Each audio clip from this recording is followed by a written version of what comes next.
Good evening, everyone. It's dark, but it's time. Tonight we're going to play the second book of Joe Dever's Lone Wolf Kai Series Definitive Edition, Fire on the Water. So let's start with the story so far. Kind of recap last week.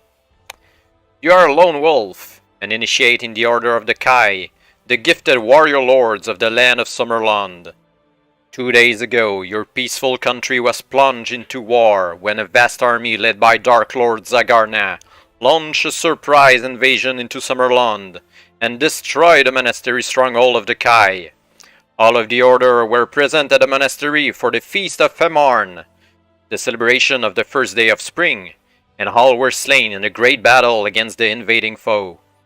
You were the sole survivor of this fateful battle, and you have sworn to avenge the death of your fellow Kai. Your immediate task was to escape from the burning ruins of the Kai monastery and make your way to Holmgard, the Sommerlunding capital, in order to inform the king of the massacre at the monastery.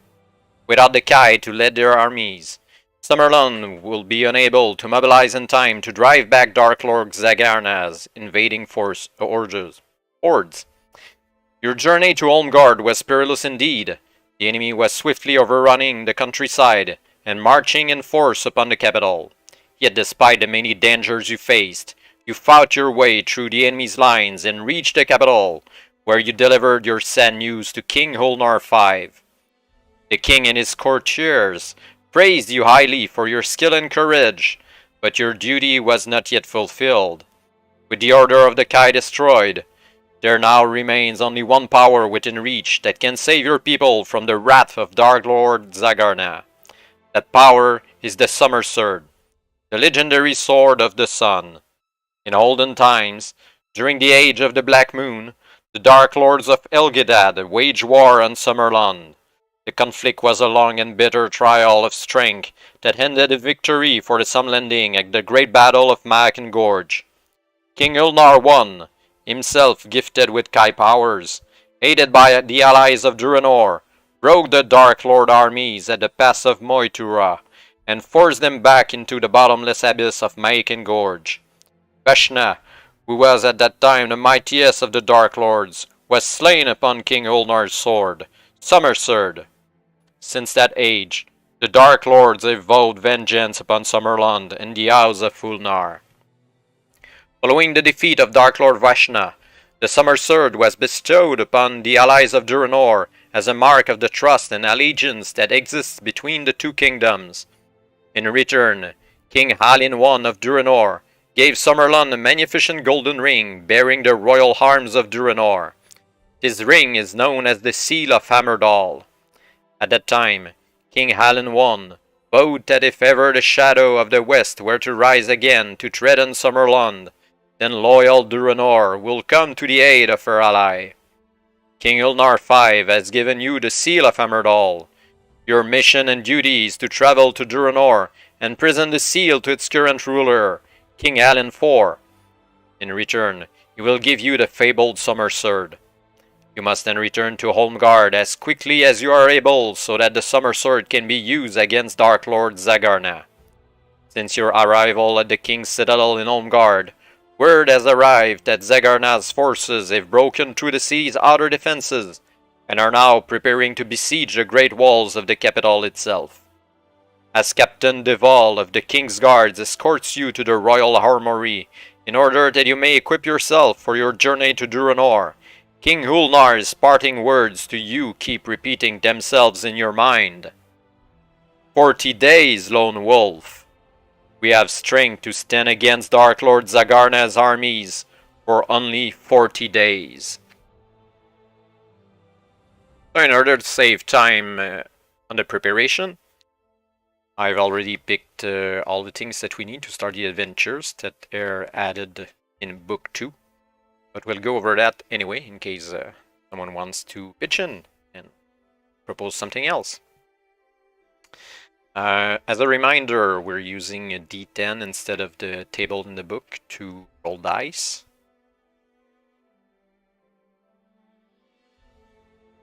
So, Kai disciplines that we have right now from the first book that are carried over. Sixth Sense, Healing, Weapon Skill in Short Sword, Mind Shield, and Hunting. If you remember correctly, Sixth Sense has been useful, Healing pretty much as well. It saved our ass in the first book. Weapon Skill in Short Sword has been useless since we found only the first Firewood X and Dagger later on in the adventure, as well as a Gyak Spear that went away when the dagger was found.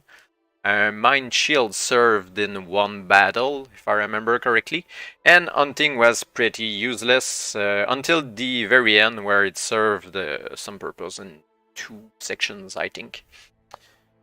So we will be taking Camouflage in the next one, because the next journey to Durenor be one of the most important that requires speed, and speed means most of the time not really not much camouflage.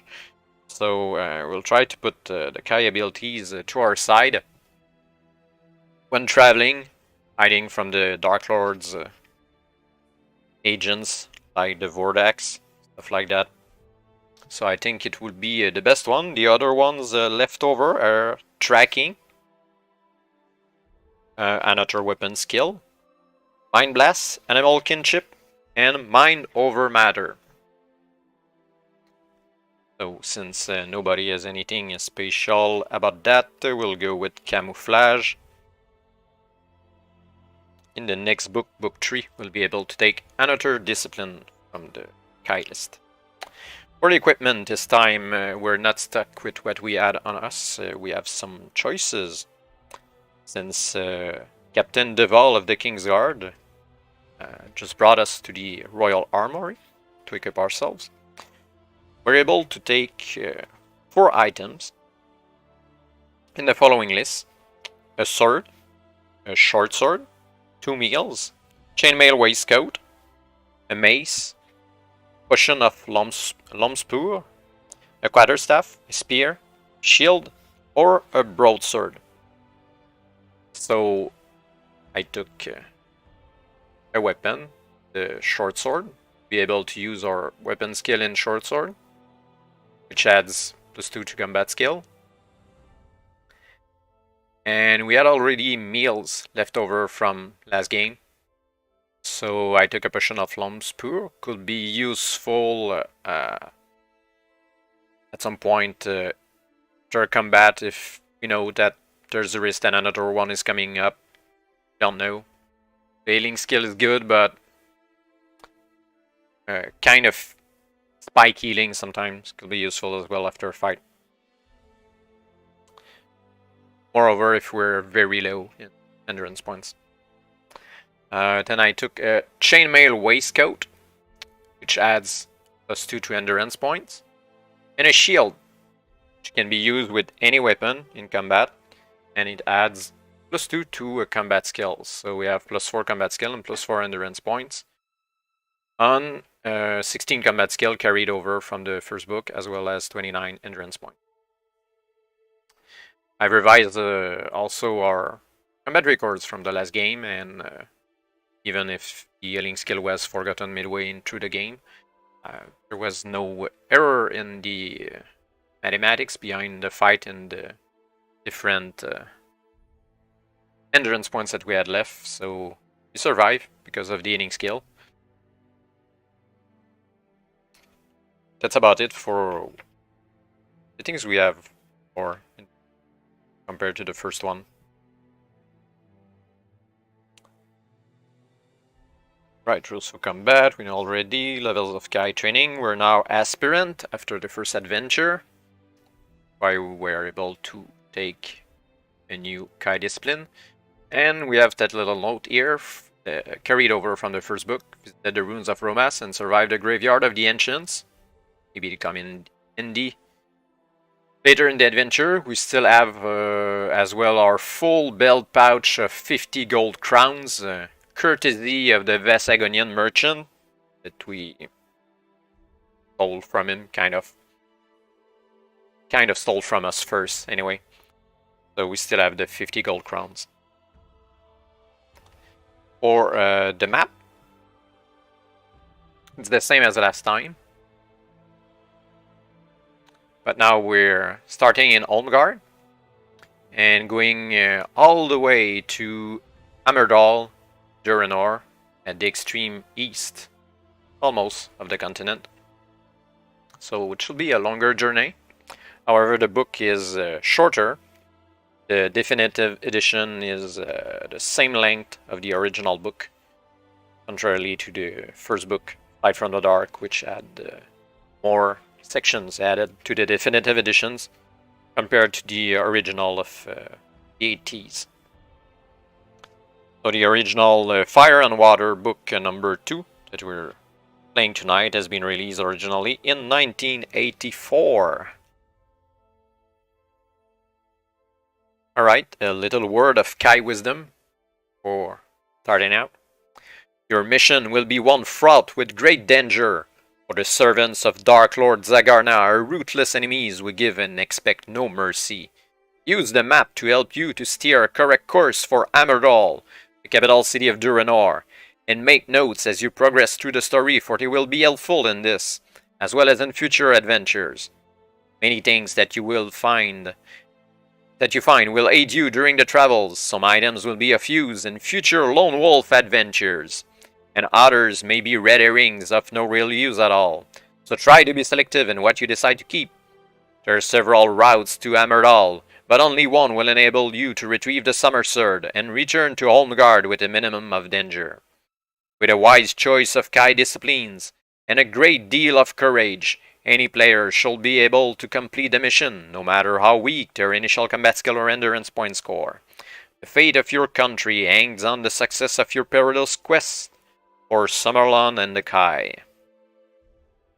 As a last reminder, if we die in the adventure, we go back to previous choice and take another one. If we die again, we go back again, then take another choice until one works. If we die in combat and there's a flee option, we take the flee option. And if there's no kind of option like that, then we just skip the fight, actually, if there's no option to go back and evade the fight. It's just because we want to finish this book tonight and not in 2-3 days after trying and over again. So that's the only house rule on this. Alright, so Fire on the Water, Section 1. Captain Duval and a detachment of his guardsmen escort you to the gate of the King's Citadel, where a small covered wagon awaits you. As soon as you clamber in the back, the gates are thrown open and you are hurried away through the crowded streets of Holmgard.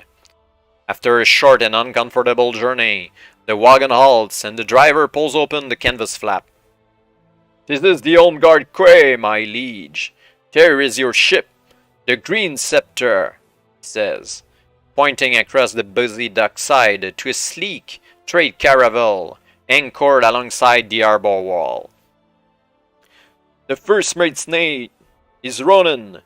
You will find him waiting for you across the way at the Good Cheer Inn." Then the driver bids you farewell and drives his wagon away into the teeming crowds.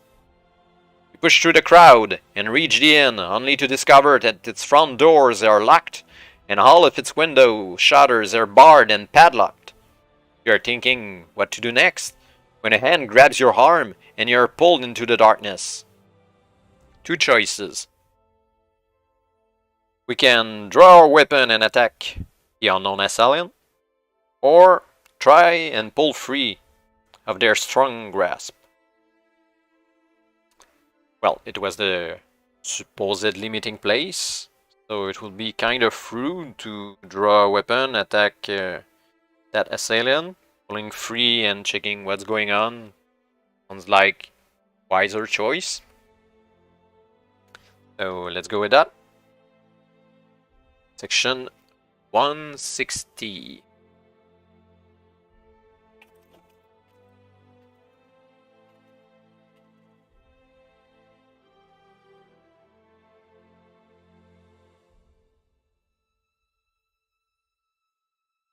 "Forgive me, I didn't mean to startle you." The man seems nervous. and the open hand that is extended towards you is shaking quite visibly. With some caution, you accept the gesture of friendship and sit with the man at the tavern table. The place is deserted, save for a couple of mice gnawing at a large chunk of cheese. Captain Kelman has instructed me to take you to the Green Scepter, but only if I am sure that you are the Kai they call Lone Wolf. Can you prove your identity? You decide that in order to prove to the man that you really are a Kai warrior, you must show him your mastery of one of your Kai disciplines. The options for the Kai disciplines are Healing, Mind Blast, Weapon Skill, Animal Kinship, and Mind over Matter. So, for those options, we currently have Healing and one Weapon Skill. However, we have another choice, which is not demonstrating any of the special skill to this man. Alright, we can flaunt our skills to the man and be done with it, but actually, if that man was supposed to be the one escorting you, he should be kind of aware of what we look like, and well, really kind of evidence in itself. I'm not sure that this guy is the one that was supposed to be escorting us to the ship.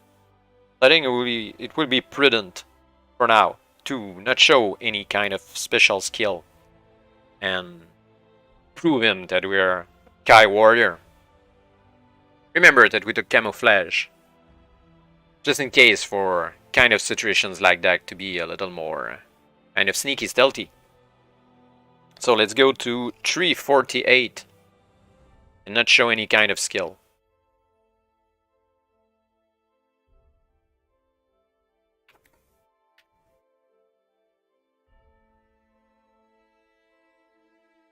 The expression on the seller's face changes from a smile to a sneer when you give your reply. Quickly moves away from the table. Perhaps neither you nor I are all we claim to be, but 'tis of no matter. You will not live long enough to discover who I really am. Then you hear a door crash open behind you. Spinning round, you see 3 arbor thugs advancing towards you with murder in their eyes. Each of them is armed with a scimitar, and you must fight them as one enemy. So, first fight of the night. Arbor thugs. Right now we have 33 endurance points. And the enemy has 25. And a combat skill of 16, which is the combat ratio of +4. Because of the shield and the weapon skill in short sword. We can evade the fight after 2 rounds of combat by running out through a side door, or simply win this combat. Alright, so combat ratio +4. That means rolling 2, 3 or over is good.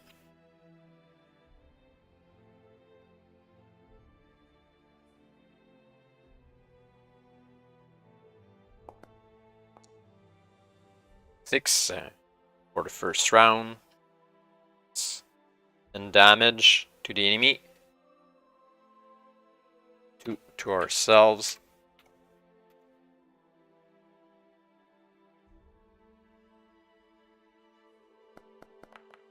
Round 2, 6 again.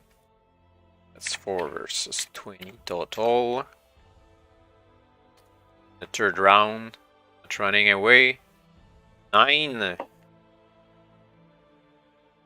No damage, but 14 to the enemies. So that's 4 versus 4. All the thugs are dead. And we simply lost 4 endurance points.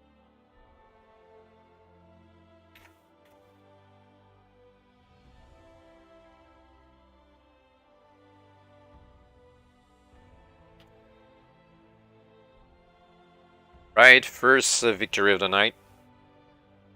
Let's go to 333.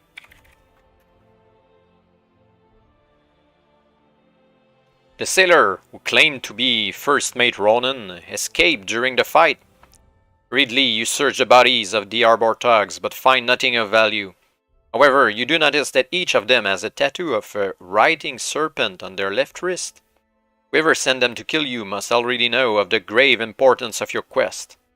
You leave the tavern by the side door and discover the dead body of a sailor lying beneath some stairs. Inside the collar of his blood-stained jacket is a tag bearing the name Ronan. This is the real Ronan, and the poor man has clearly been murdered. You cover the body and turn towards the quay, where the green scepter is anchored about 300 yards away from the arbor wall. Two options. We can use one of the many small boats or coracles that are rowed to the quay side to reach the ship, or we can try to hunt down the impostor who pretended to be Ronan and lured us into a trap. I think it would be a good idea to try to find the impostor since he ran away. Doesn't sound like a big challenge. Might not be prudent, but 67. Quickly, you deduce that the impostor must have escaped by the main entrance of the tavern, and if he is still in the arbor area, he must be in or around the Holmgard quay. You search the buildings and busy alleyways bordering upon the quay, but you find no sign of him at all. Rather than waste any more time in a fruitless search, you return to the quay side and untie a small coracle from its mooring. As you row towards the green scepter, you feel uneasy. Your enemies seem already to be attempting to thwart your vital mission before it has barely begun. 300. So well. Took a boat in the end. As you paddle towards the sleek trade caravel, you notice that you're surprised that the boarding ladder is being pulled up. A mean-looking sailor leans over the gunwale and curses at you. He seems to think that you are a desperate refugee attempting to stow away on board. But when you shout that you are a lone wolf, and you were ambushed by an impostor at the tavern, the ladder is soon lowered again. As you climb over the side of the ship, you are met by a tall man in a blue uniform trimmed with gold braid. His head and face is almost totally covered by a shock of bright red hair and a curly red beard. "All anchor!" he booms. The crew spring into action as if their very lives depended on it. The captain ushers you below to his cabin, where he pours 2 glasses of Wanlu, a strong spirit made from black cherries. His face shows concern as you tell him what has happened. "There is evil treachery at work here. Clearly, the enemy already has plans afoot to thwart your quest," he begins, after you have told him what happened to you on the dockside. "It seems that you have lost the element of surprise, and I have lost a courageous first mate. Let us hope that we lose nothing more during the voyage to Durenor. May our voyage be swift and safe. Finish your Wanlu, and leave the captain's cabin to go up on deck. You are just in time to see the silhouette of Holmgard on the distant horizon. With mixed feelings of pride and apprehension, you descend the stairway to your cabin as the tallest tower of the capital disappears from view. Pick a number from the random number table, so 1 to 10, we'll roll a d10. 1. Oh, lower is better. So 1 is section 224.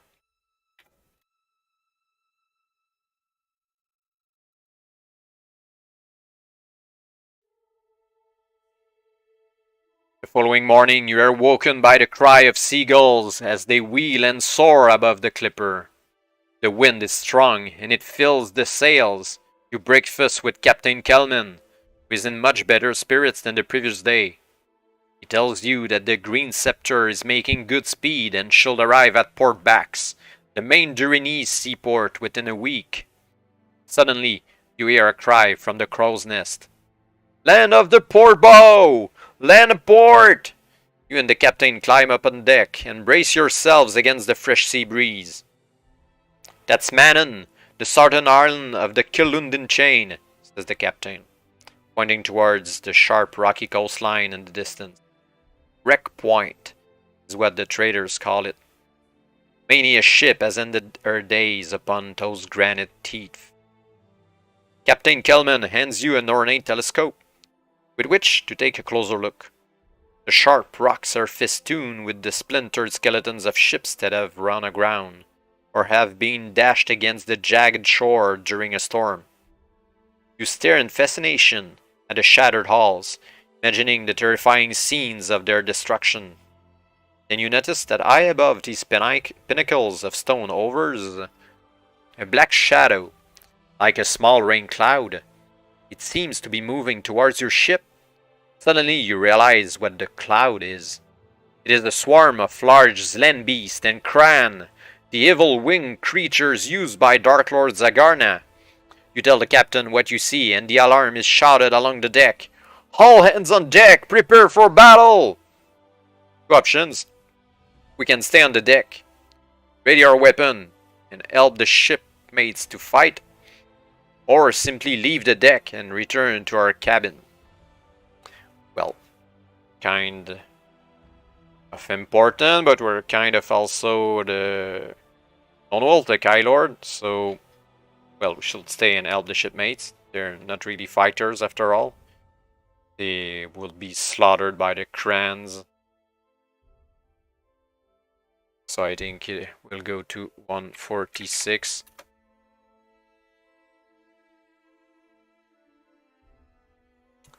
You were right.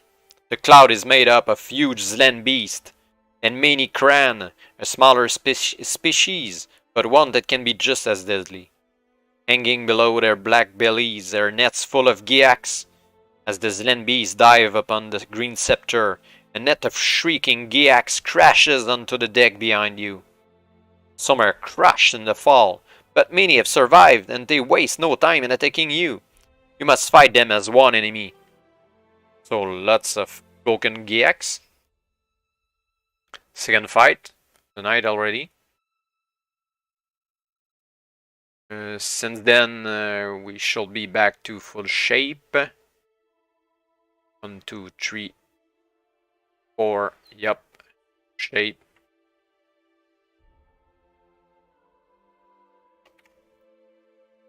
Due to the eating Kai discipline.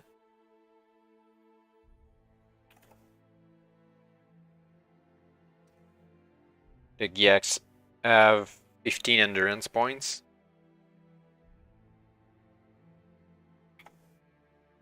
And 15 combat skill, which means a +5 combat ratio.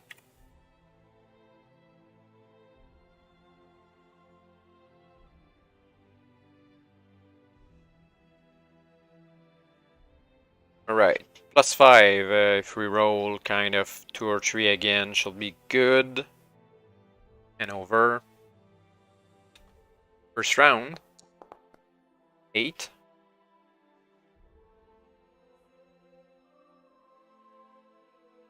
So no damage versus 14.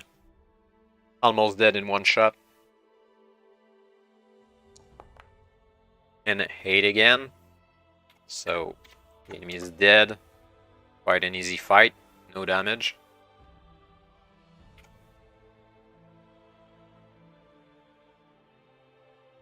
Turn to 345.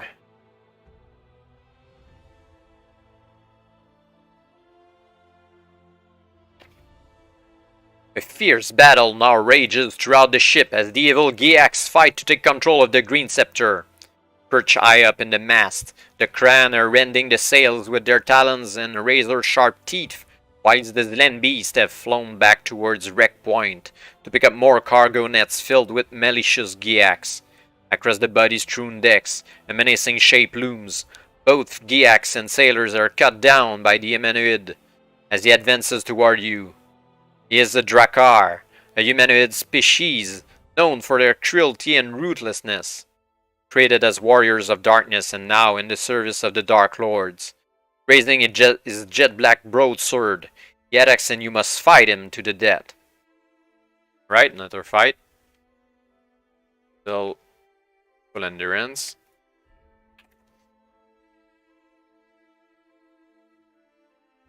The enemy has 24.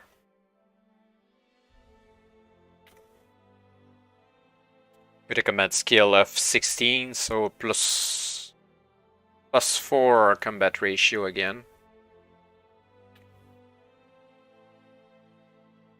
You. 9. Means no damage versus 14.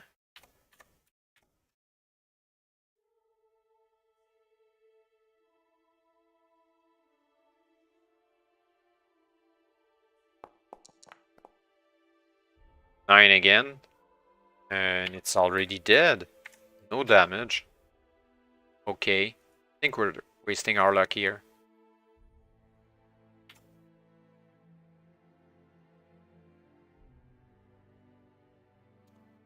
243.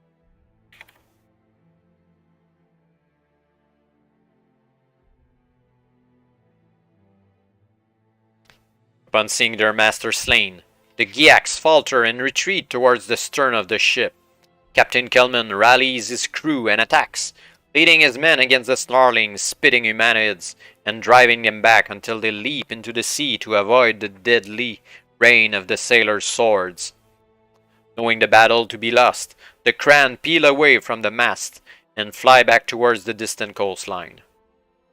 "Our thanks, brave Kai," the captain says and shakes your hand. "We are proud and thankful to have you with us." A cheer resounds along the deck as the crew voice their praise. You help then the wounded, whilst repairs are carried out on the damaged masts. Within 2 hours the repairs are completed. The wind fills the sails and you continue your voyage to Durenor. 240.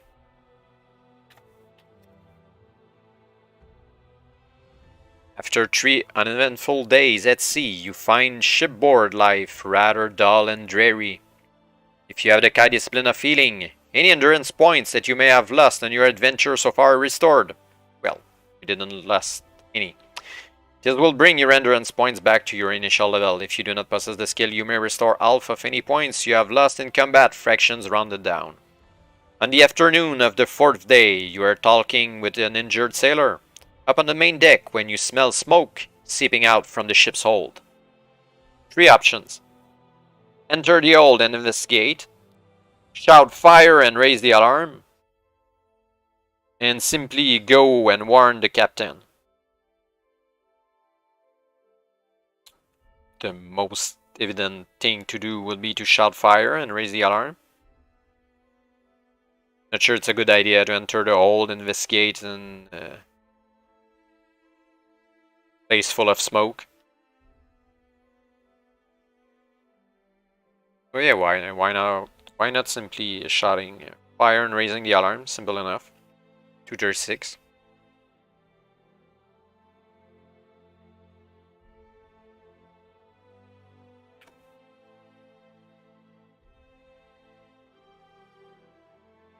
The ship is thrown into a sudden frenzy of activity as sailors grab buckets and blankets with which to fight the fire. Flames are roaring through the hatch cover and it takes over an hour to contain the fierce blaze. The damage to the ship is extensive. The main store of food and fresh water has been destroyed and the midsection of the ship has been badly weakened. The captain appears from out of the smoking hold and approaches you, his face black with soot. He is carrying something in a bundle tucked under his arm. "We must talk in private," he says quietly. Without replying, you turn and follow him to his cabin. 222.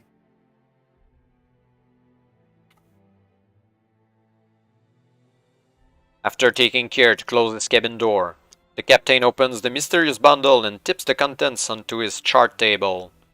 A large charred earthenware jug and several blackened rags drop in a heap. They give off a strange, oily smell. This was no accidental fire. says solemnly. This was an act of sabotage. The forward hold is a food store, yet I find his old jug and these soaked rags upon the floor. Someone on this ship is prepared to endanger his own life to stop us reaching Durenor. You both stare at the burnt rags, as if they hold the answer to your questions. Suddenly a cry from up on deck breaks the silence. Ship ahoy! Ship off the port bow! Grabbing his sword and telescope, the captain disappears through the cabin door and up the ladder to the deck above. You can follow the captain, or simply search his cabin. Actually, do we suspect the captain itself? I think so far it's our only ally aboard this ship, so should trust him. I guess the king must have employed and paid worthy men, I guess. So it will be 175 to simply follow him and not search his cabin.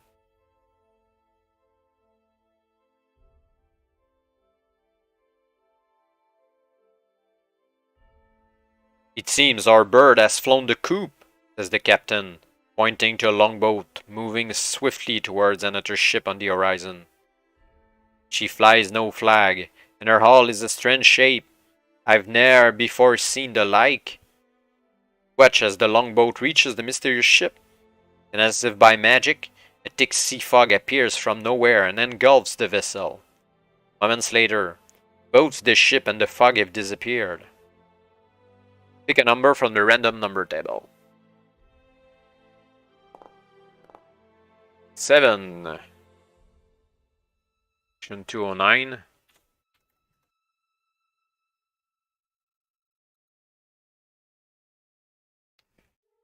Hope it's a good random encounter.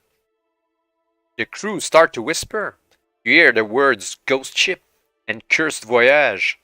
But the muttering stops when the captain's voice booms out an order for all hands on deck. Only the creaking of the timbers can be heard as Captain Kelman climbs to the rear deck to address the crew. Men, we're 3 days sail from port backs. The fire has robbed us of our provisions and our fresh water has been fouled. We shall have to steer a new course for Ragadorn, where we shall make good our repairs and replenish our stores. That is all. The crew seem pleased by the captain's announcement and set about their duties with renewed vigor. Then the captain turns to you. We're about 8 hours away from Ragadorn. My orders are to see you safely to port backs and pass you into the care of the Sommerlunding Consul, Lord Lieutenant Rygar. But time is not our ally, and I fear the repairs may take a week or more to complete. When we drop anchor, you will have to find your own route to Durenor, either by sea with us, or alone by the coast road. As you return to your cabin, the king's words haunt your thoughts. 40 days, Lone Wolf. We only have strength to stand against them for 40 days. You do not have long to complete your dangerous mission. 197.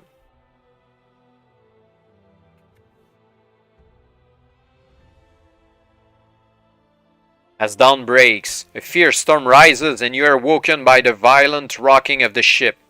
The floor of your cabin is awash, and the shouts of the crew can hardly be heard above the terrible howling of the wind. You quickly dress, gather up your equipment, and make your way up on deck. You are soon joined by the captain, who takes hold of your arm and orders you to return to your cabin. As you start to go down the ladder, there is a thunderous crack. High above, part of the ship's mast is torn clean away. You look up to see the shattered pole falling towards your face like a gigantic spear. Random number table, hunting add 1, so we have hunting plus 1. I guess higher is better. And 0 sound like dead, but we have plus 1. So 6 plus 1, 7. Turn 2, section 78.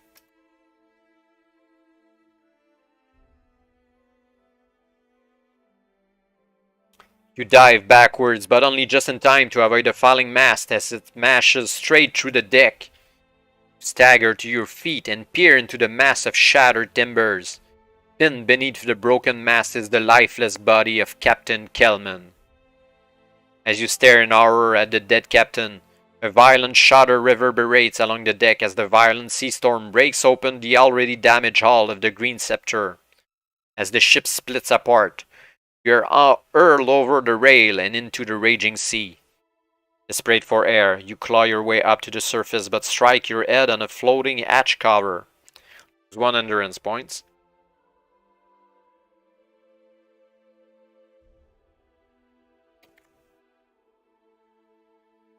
Okay. Manage to grab the cover and pull yourself onto this makeshift raft. If you are wearing a chainmail waistcoat, you must discard this now, or you will surely drown. Okay.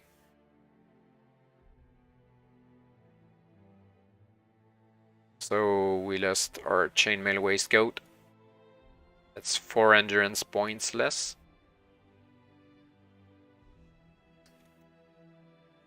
That's kind of useless so far.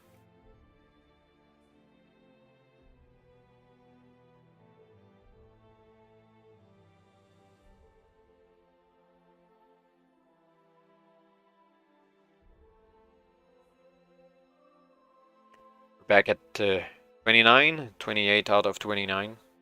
In the grim grey light of the storm, you watch as the 2 halves of the broken ship upend and sink beneath the surface of the heaving sea. You are feeling dizzy and very nauseous. Gripping the cover with all your strength, you gradually slip away into unconsciousness. When eventually you regain consciousness, the storm has passed.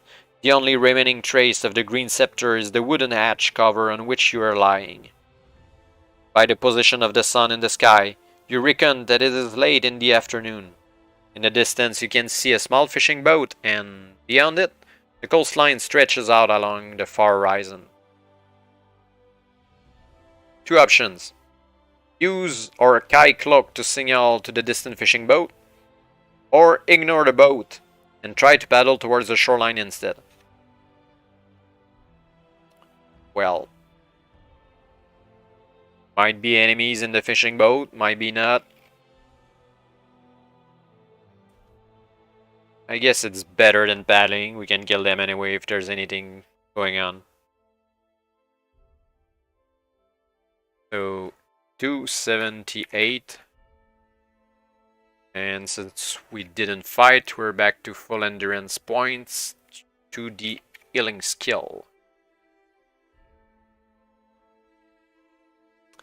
Desperately, you wave your Kai cloak above your head until you're near to exhaustion. Random number table.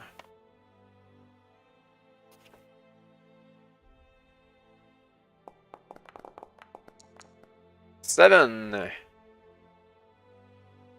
to 180.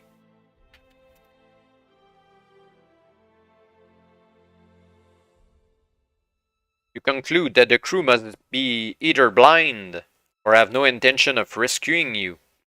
The fishing boat continues on its course out to sea, and without seeming to have noticed you, it disappears over the horizon. Pulling off loose plank from the end of the hatch cover, you use it as makeshift oar and set about paddling towards the distant shoreline.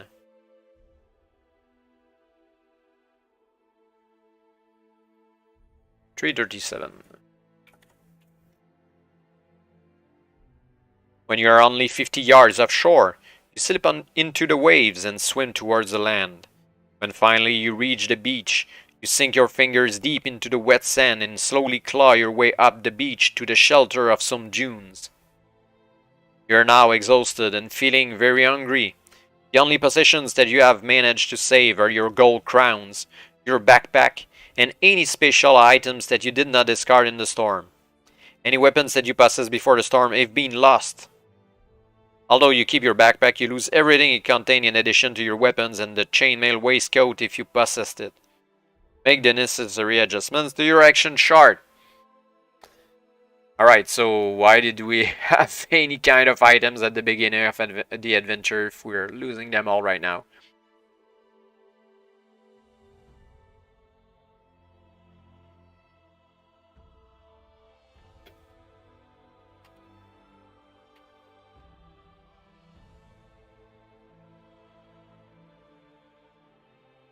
No more weapons.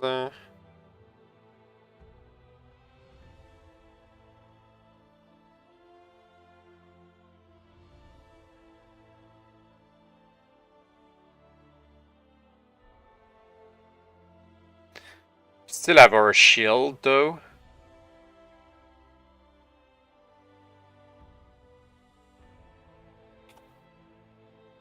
It's a special item. Backpack is empty.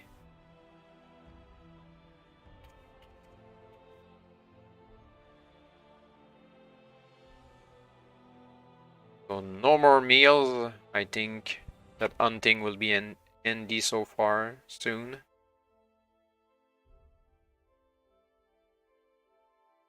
At least we still have some money.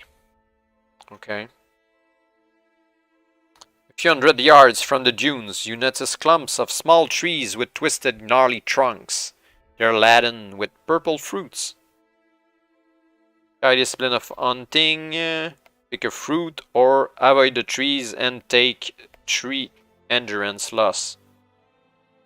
High discipline of hunting at 139 to see if the fruits are good to eat.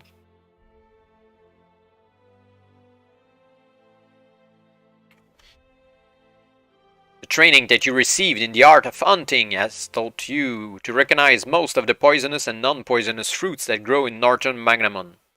These purple fruits are larnuma, a sweet and nutritious food. You quickly eat your fill and store enough of them in your backpack for 2 meals. Oh, okay. So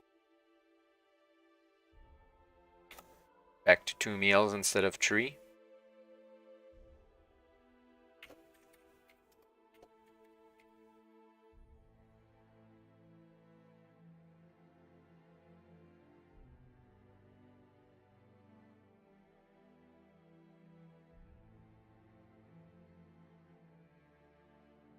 Beyond the Larnuma trees, you notice a wide coast road that disappears off the east and the west.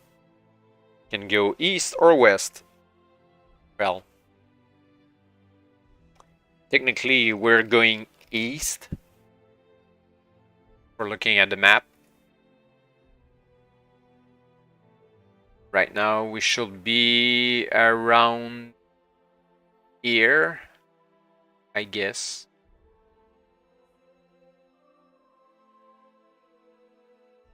So going east by clever plan, going west doesn't sound really productive here. So east.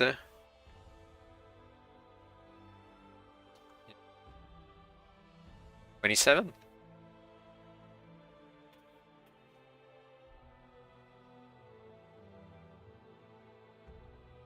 You walk for over 3 hours along the lonely coast road before night begins to fall. You're very tired, and you decide to get some sleep and continue at dawn. You remember the tales told by your Kai masters of the wildlands between Sommerlund and Durenor, where packs of wild dogs roam the wastelands at night. With these stories in mind, you decide to spend the night in the safety of a large, leafy tree by the side of the road. Your rest is very refreshing. Restore 2 endurance points. We're still full. You may continue your journey to 312.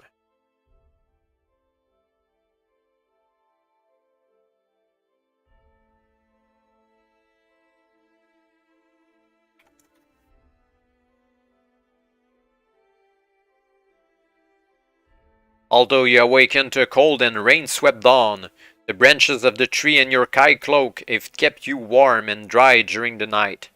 Looking along the coast road, in the distance you can see a wagon trundling towards you.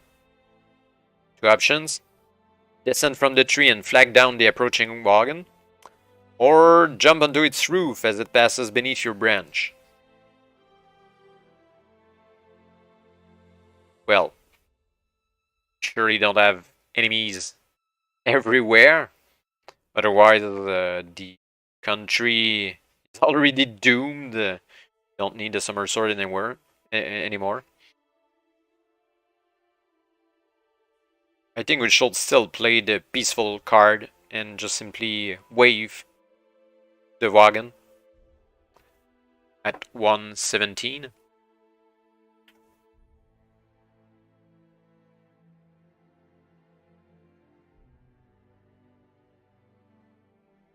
It is a large passenger wagon, similar to those used by highway travelers of Sommerlund. The driver pulls the horses to a halt and stares at you from under the wide brim of his hat. You ask, "Where is this then for?" "We're bound for Ragadorn, due there at noon today. A seat inside will cost you 3 gold crowns, or you can ride atop the roof for only 1. So we can pay 3, 1, or not pay and continue by foot. We're rich, why not paying 3 gold crowns? Before we lose them all anyway. So that's 37.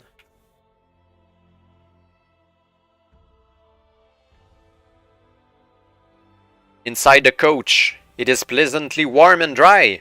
Shaking the rain from your kai cloak, you notice 3 other passengers on board.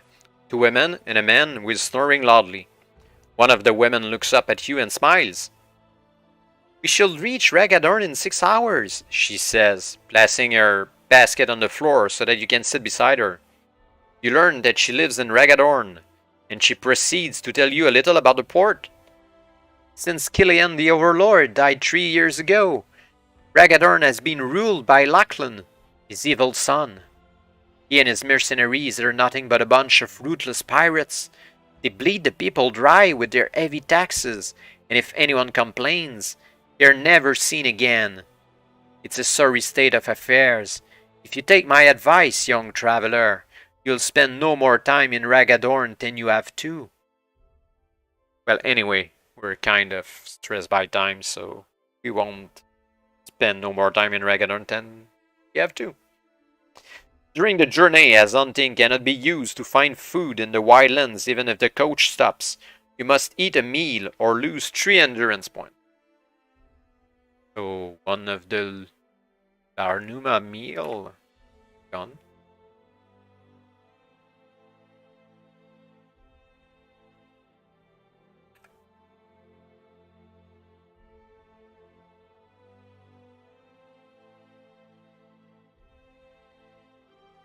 In the distance you hear the toll of a bell.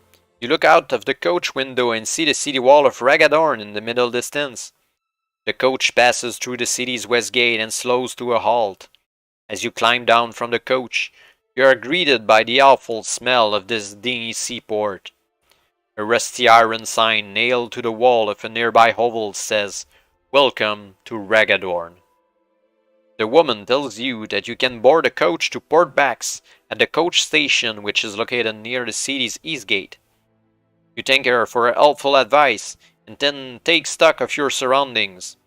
You are standing in a cobblestone square, from which there are 3 exits. You can leave the square by walking north into Westgate Lane. You can head south along West Bend Walk, or walk east into Aix Lane. Let's hurry east to Aix Lane.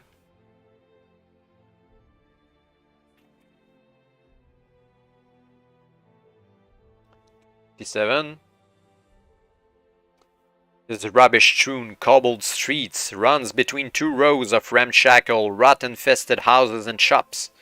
The few inhabitants of Ragadorn that you see appear to be a cheerless lot, their faces haggard and drawn.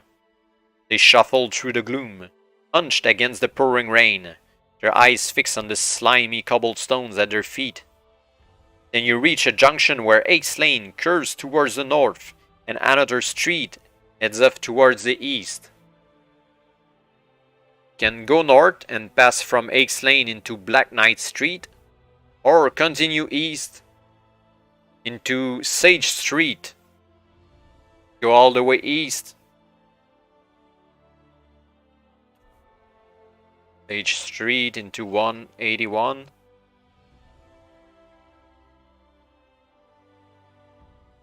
The street is dirtier and smellier than the one you have just walked along. You clutch your cloak to your face to filter the foul stench of this place. As you continue, your eye is caught by the cluttered window of a shop to your left. Displayed in the window are many useful items, all of which bear a price tag. You may enter the shop and purchase any of the items. You can only purchase a backpack if you do not have already one. So that one's okay. The options: sword, dagger, short sword, warhammer, spear, mace, and fur blanket. So for a short sword, it's 3 gold coin. Let's purchase that to be able to fight again with our weapon skill.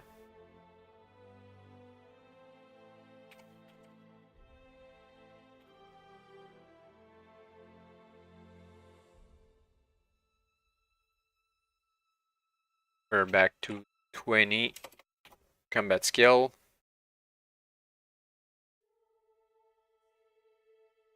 And we can buy a fur blanket, why not? Could be useful later on. We have the money anyway.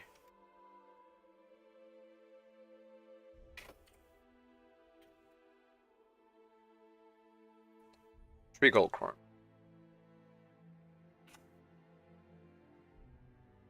Alright. Upon leaving the shop, you continue on your way along Sage Street, which leads directly to the Ragadon Bridge. This bridge is the only connection between the east and west sides of the dingy city port. You push your way through the traffic of people and carts that are crowding the bridge and, upon reaching the far side, you find yourself in a rubbish-strewn thoroughfare known as East Trade Lane. Continue to 186.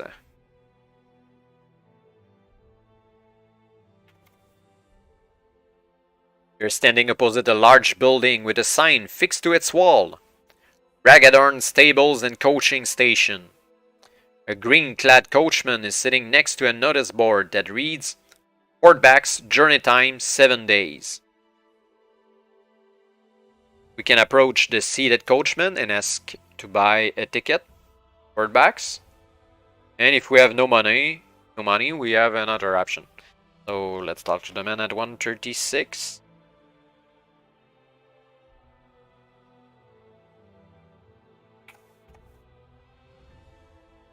Paid portbacks is 20 gold crowns, says the coachman, with a gruff Ragadornian accent.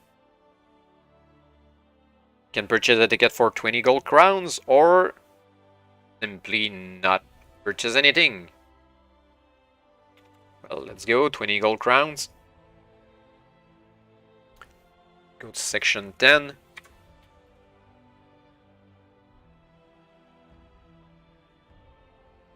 You pocket the ticket.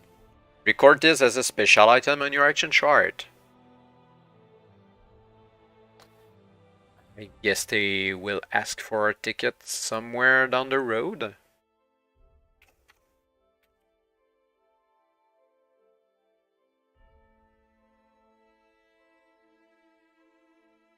And the man escorts you to a coach that is waiting near the east gate of the seaport. It is empty and you take a seat near one of its circular windows.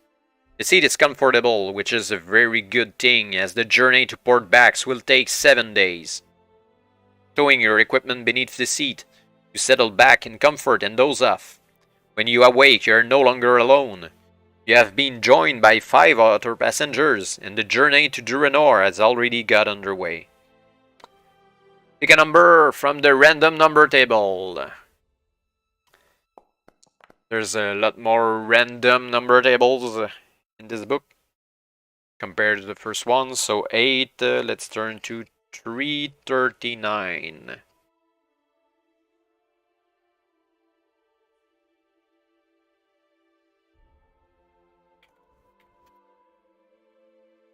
After only half an hour, the coach is stopped by some armed horsemen. On their surcoats is emblazoned the emblem of a black ship on a red crest. It is the livery of Lachlan, the overlord of Ragadorn. They demand gold in payment for what they call exit taxes. The charge is 1 gold crown from each passenger. The other travelers each place a gold crown on a small plate and hand it to you. We can pay the tax and continue our journey, or not. Well, we have money. We've been warned that the Lackland guys are shifty criminals. Our mission is to reach Durenor the quickest possible, so let's pay, not to provoke any kind of fight with those men. 249.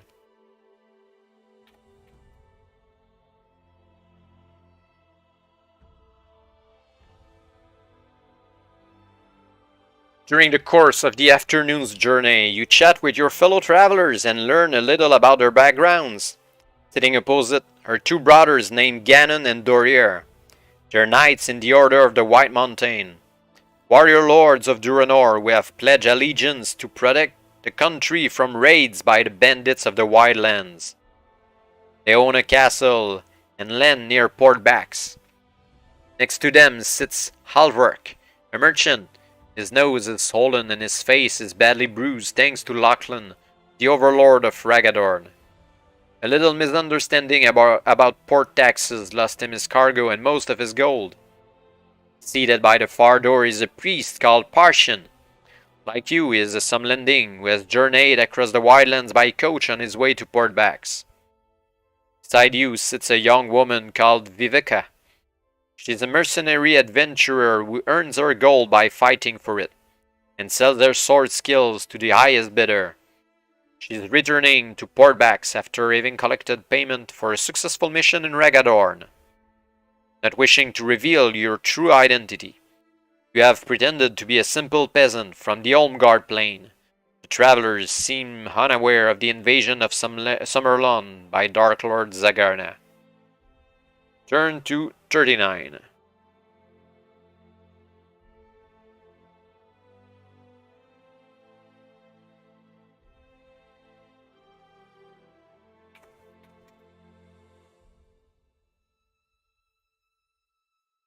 At dusk, the coach stops at an inn on the coast road to Portbacks. The cost of a room for the night is 1 gold crown for coach passengers, and 3 for anyone else. As you are about to enter, the coach driver demands to see your ticket. So we still have our ticket. We're fine, 346. See where we are on the map.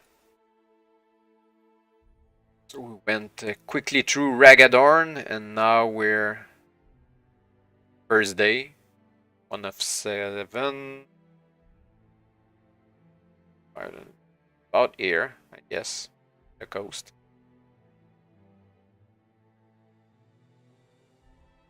So 346.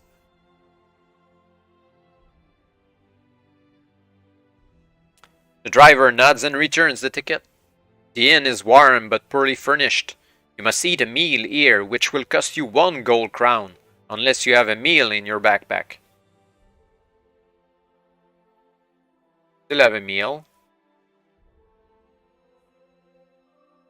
but we have the option to pay.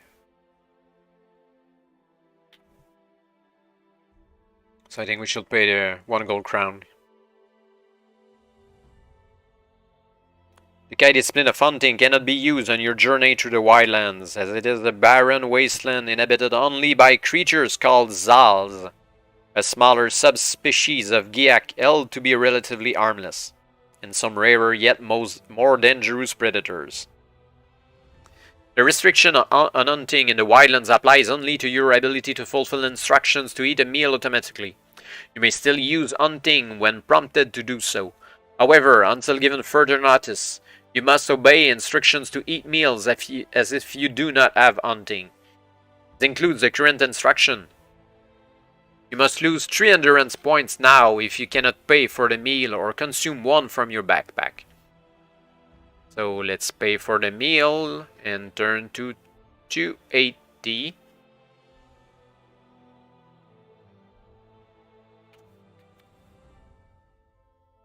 You sleep deeply without being disturbed and then rise at dawn feeling refreshed and alert. You gather your equipment and join the others as they are boarding the coach. For 2 days and nights, the coach trundles along the overland trade route across the wide lands. This is a particularly bleak and inhospitable region. Its barren, grey soil and stunted flora seemingly devoid of life. The coach makes rare stops along the way, mainly to allow the driver to catch a few hours of sleep. Early on the morning of the 9th day of your quest, there is an unfortunate accident. Random number table. 3. So let's turn to section 2.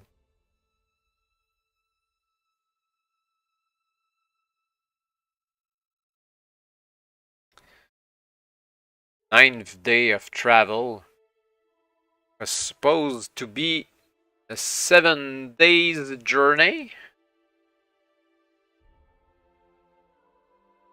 Yes, it's taking longer than supposed.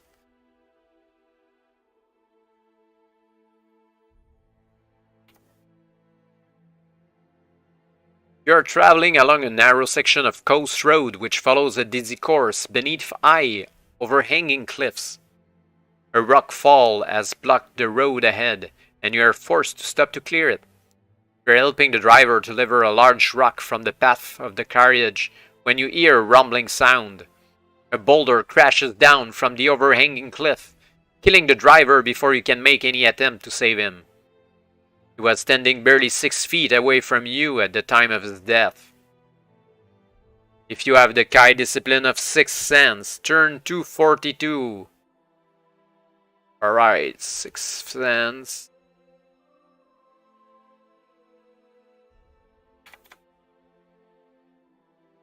You sense that someone is on the cliff above and that you were the intended victim of their attack. Someone is deliberately trying to kill you. Turn to 168.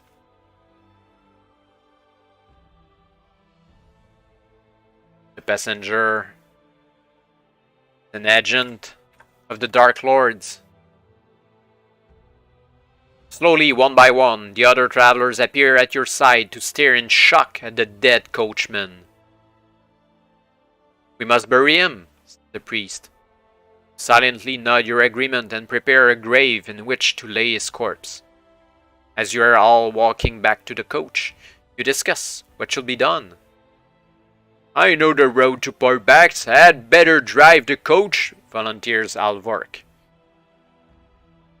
I do hope we're not blamed for his death, says the priest nervously.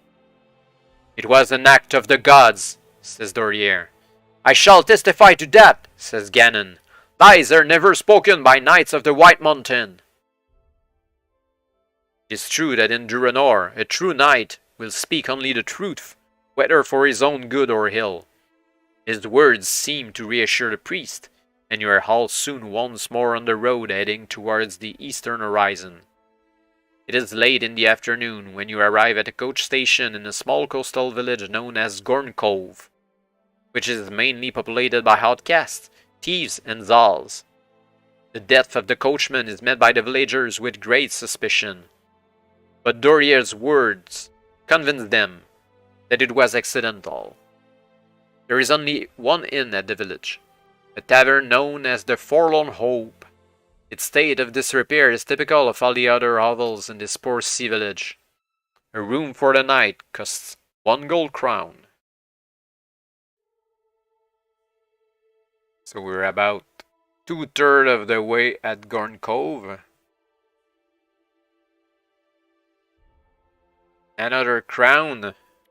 We're down to 18 from the original 50 of the adventure.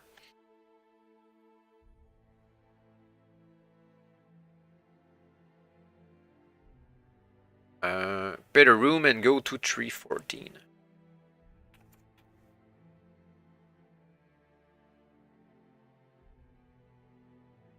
Innkeeper is a thin old man with only one eye. He hands you a key and points to a balcony opposite. Number 2, the red door, he says in a reedy voice. The other travelers each pay their 1 crown, collect a key, and make their way across the crowded tavern floor towards the stairs. "We must make plans for tomorrow," says Dorier.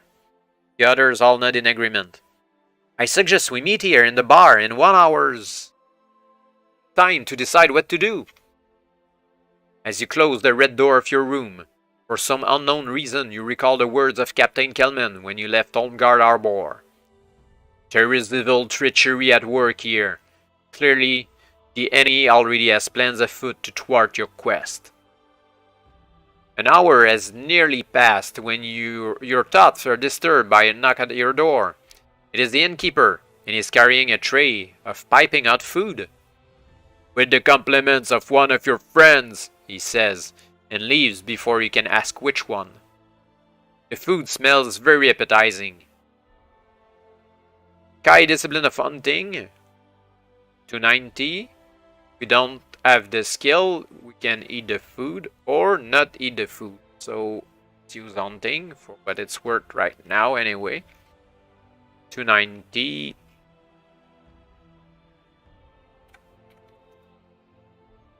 The food smells delicious, but you notice that there are 2 or 3 drops of clear liquid on the side of the plate and another on the tray. At first you suspect that it's only water. Only you touch the fluid and notice that it's sticky. You recognize it as sap from the Nadrun tree, a deadly poison much preferred by assassins because of its lack of flavor or scent.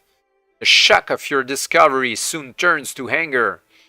You grab your belongings and leave the room, intent on discovering the identity of your will-be killer. As hunting cannot be used in the wildlands to find food, you must now consume a meal from your backpack or detect 3 endurance points if you cannot eat. So that's our last meal. Munching on a toast in a hurry, I guess, and running downstairs.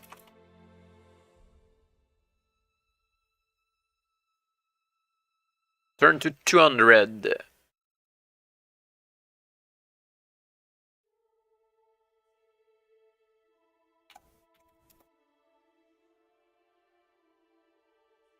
By the time you reach the bar, the others are all seated at a large table awaiting your appearance.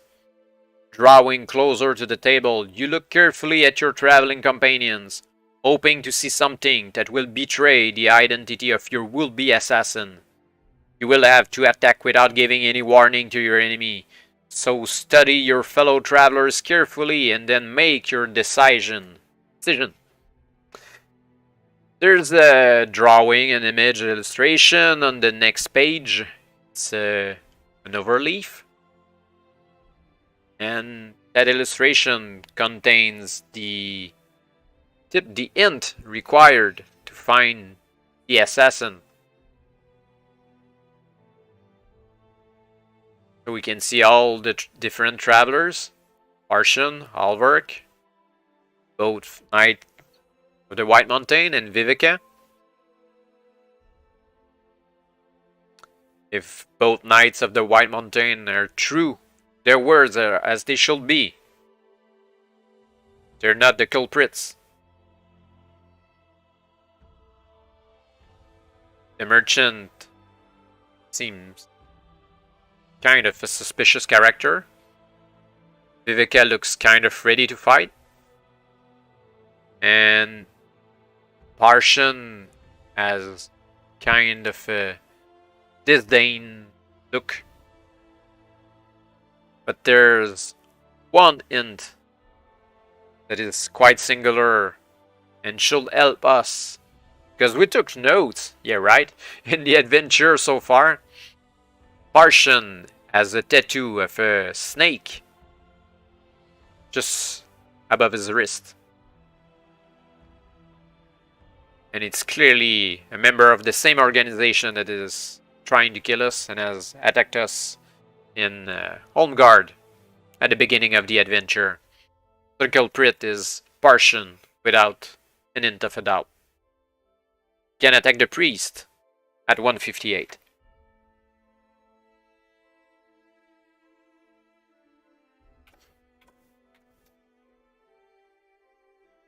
The priest does not seem at all surprised by your attack. He takes a step backwards and draws a black sword from beneath his robes. Okay, being a wild without a fight. We're full but without a chainmail. That means 29 endurance points. The opponent has 23. With a combat skill of 16. That means a +4 combat ratio.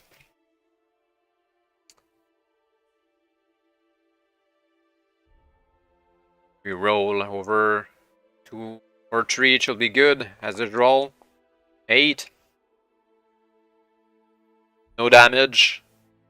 12 to the assassin.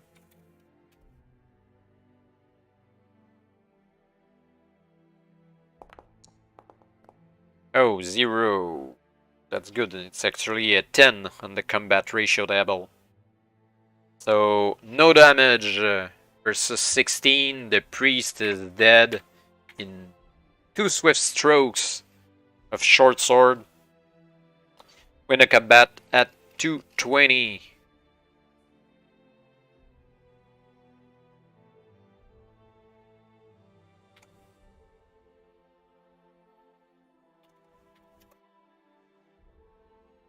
Searching the man's body, you discover all you need to prove that he was the assassin. Inside his pockets, you find a half-empty vial of Nadrun sap, the deadly poison that was used to taint your food. Then there's a scroll written in Giak, giving details of your expected arrival in Portbacks. Must have located you at Ragadorn and hatched his murder plans there. You notice that the weapon he carries is a Darklord blade, fashioned of black steel and forged in the furnaces of Elgedad, the infernal city of the Dark Lords beyond the Durncrag Range. Only there, and in a couple of other Darkland city fortresses, in all of Vest Magnamon, can black steel be wrought. But the final proof of his true identity is the serpent tattoo on his left wrist. The Arbor thugs who attempted to kill you before you had even left Home Guard bore exactly the same mark. His purse contains 20 gold crowns, which you may keep if you wish. Alright, we're back to 41 gold crowns. Remember that you may only carry a maximum of 50 gold crowns. Continue turn to 33. So, how do we explain the murder now? The other travelers stare with horror and disbelief at what you have done. Before you can explain yourself, there is a loud crash as the front door is thrown open. In rush, 6 armored soldiers led by the innkeeper. They are the town guard, and the furious one-eyed innkeeper is screaming at them to arrest you. You can fight the guards or escape. Actually, we should escape, I think. Fighting the guards sounds a bit too much like murderous intent. And, well, defending ourselves against an assassin, kind of in the law, but not really killing the guards. They don't know better. Let's go to 88. Although night has fallen, the full moon casts its ashen light upon the village. Behind the tavern, you see a small wheelwright shop. Outside the shop are 2 horses hitched to a cart. Guide discipline of camouflage, or take the horse and escape, or hide in the wheelwright's shop. So, Kai discipline of camouflage, turn to 179.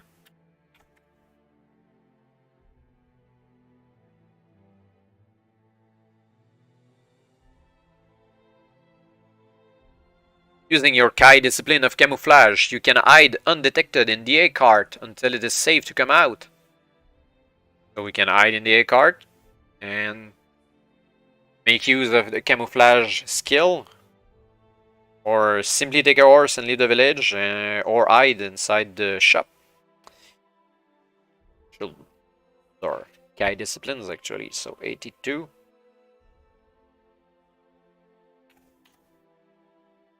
When you are certain that the angry mob have passed, You jump from the Awain and run stealthily along the street, dodging from one shadowy doorway to the next.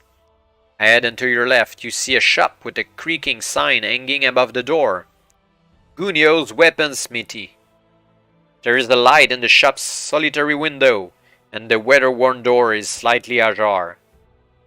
We can enter the shop, or continue our escape. Well, we don't really need... What can I say? We don't really need to hide in the weaponsmithy. We're currently escaping the soldiers.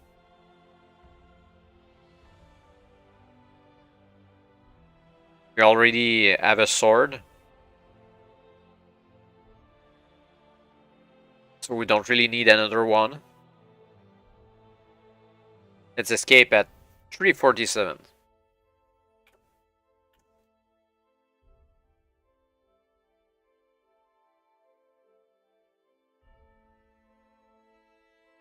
At the end of this street is a large stable. You're right, you can see some of the mob are searching the shops and houses. Suddenly, one of them sees you and screams out in alarm. There's the murderer! There's no time to think. You're forced to rely completely on your instincts. You rush into the stable and take one of the horses from its stall. Quickly, you leap astride its back and urge it out into the moonlight. As you make your escape, an axe comes flying through the air and grazes your shoulder. Lose 1 endurance point.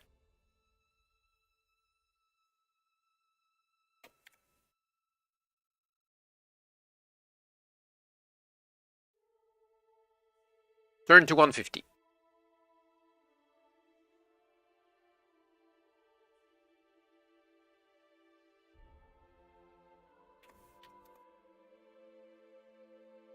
You spur the horse along the twisting village street across a wooden bridge and up a steeply winding path toward the crest of the cove. You may wish to make a note that you have visited Gorn Cove for future reference. Okay.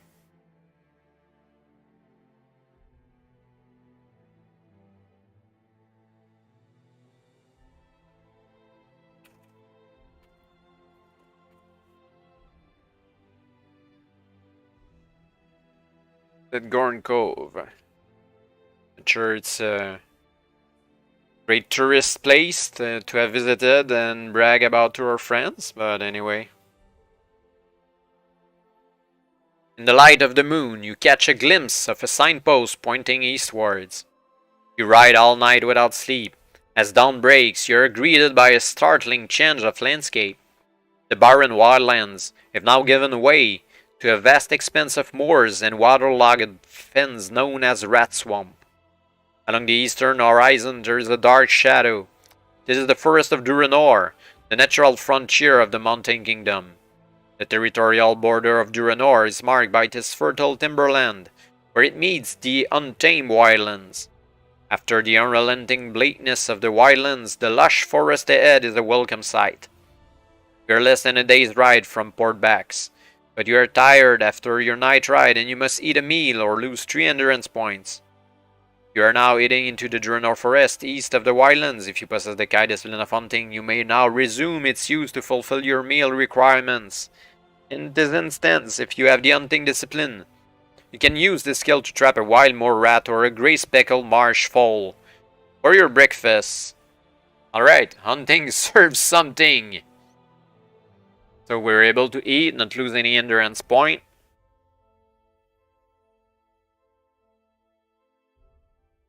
We're getting back the 1 point lost due to the healing skill.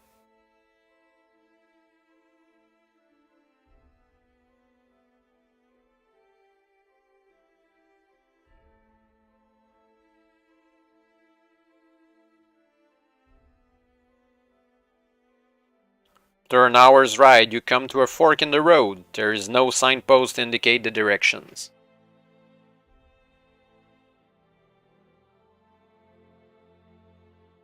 On the map now, we're over here about.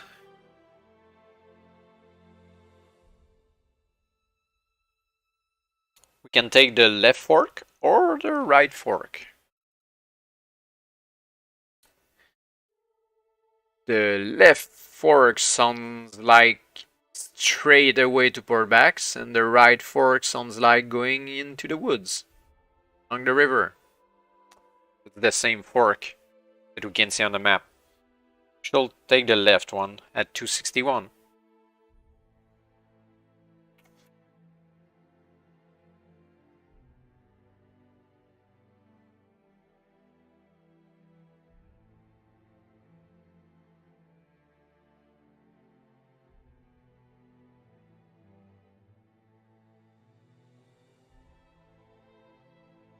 The road follows a course along the top of a high, grassy ridge for many miles before turning northwards to the coast. You pass a village where the houses curve in a semicircle around a large pond of stagnant water. As you ride through, a gaggle of Zal children come running towards you, shouting and throwing stones. You descend into the deep valley beyond, and gradually the moor gives way to richer land that has been cleared and plowed. The hillside opposite is heavily wooded. You are not far from the coast, and you can smell the sea air, and see the tall cliffs with their multicolored bands of rock jutting out into the foam-flecked ocean. You are passing through a small copse when you hear desperate cries for help. You can try to aid the people who sound as if they are in trouble, or you can ignore their desperate pleas and continue riding along the coast. Shouldn't take long to help people, could be a trap too as well. But we thwarted the assassin before, so I think I'm kind of confident to beat any kind of trap that is laid in front of us. 95 to aid the people.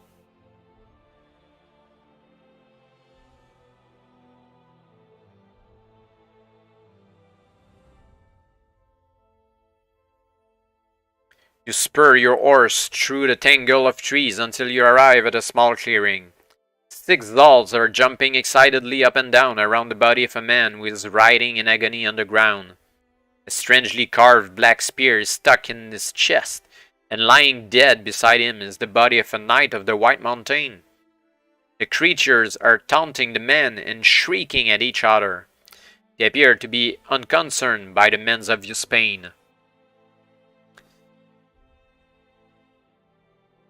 Can use the Kai Discipline of Feeling or some Sommerlund.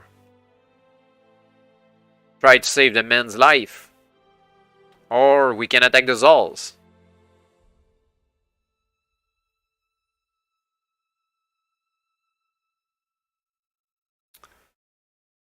But a black spear in the chest of the dying man. I think we should simply push the spear down and kill the man, actually.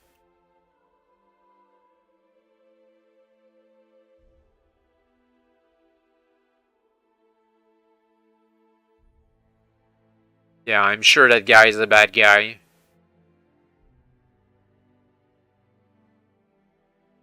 Why is there a dead Knight of the White Mountain beside him? Let's shoo away the Zals. At section 28.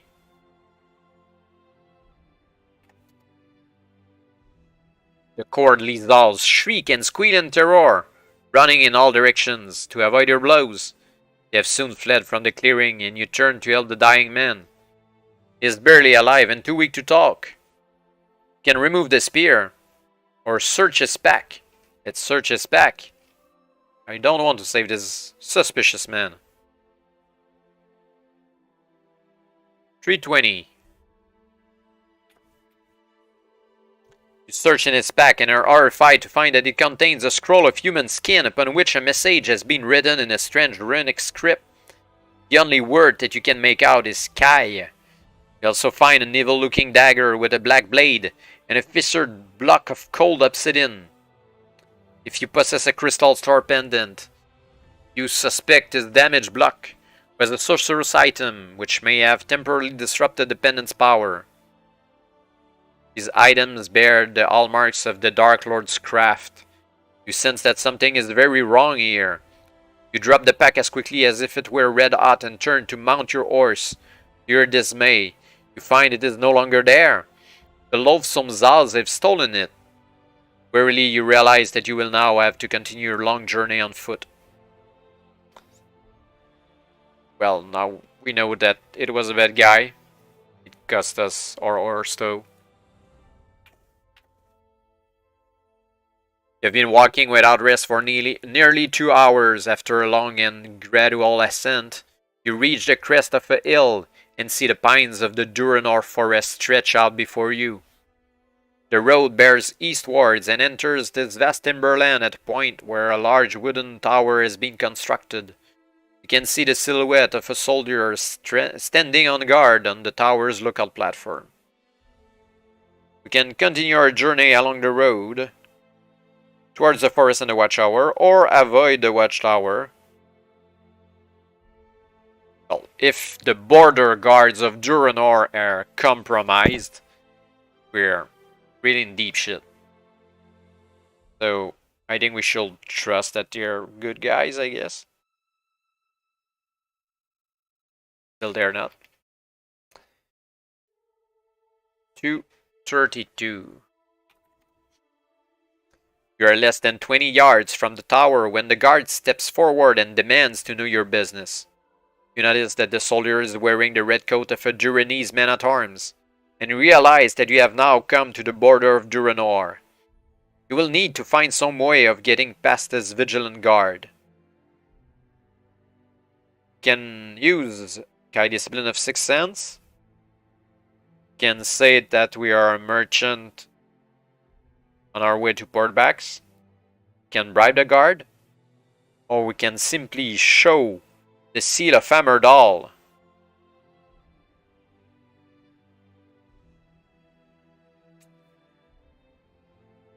Okay. Actually, now I see that the seal of Hammerdall should be written in the special items.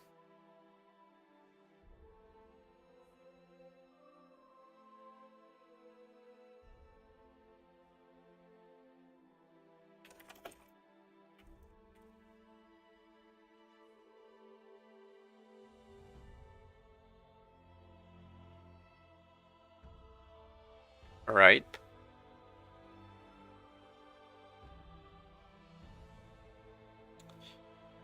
Showing him the seal sounds like a quick way.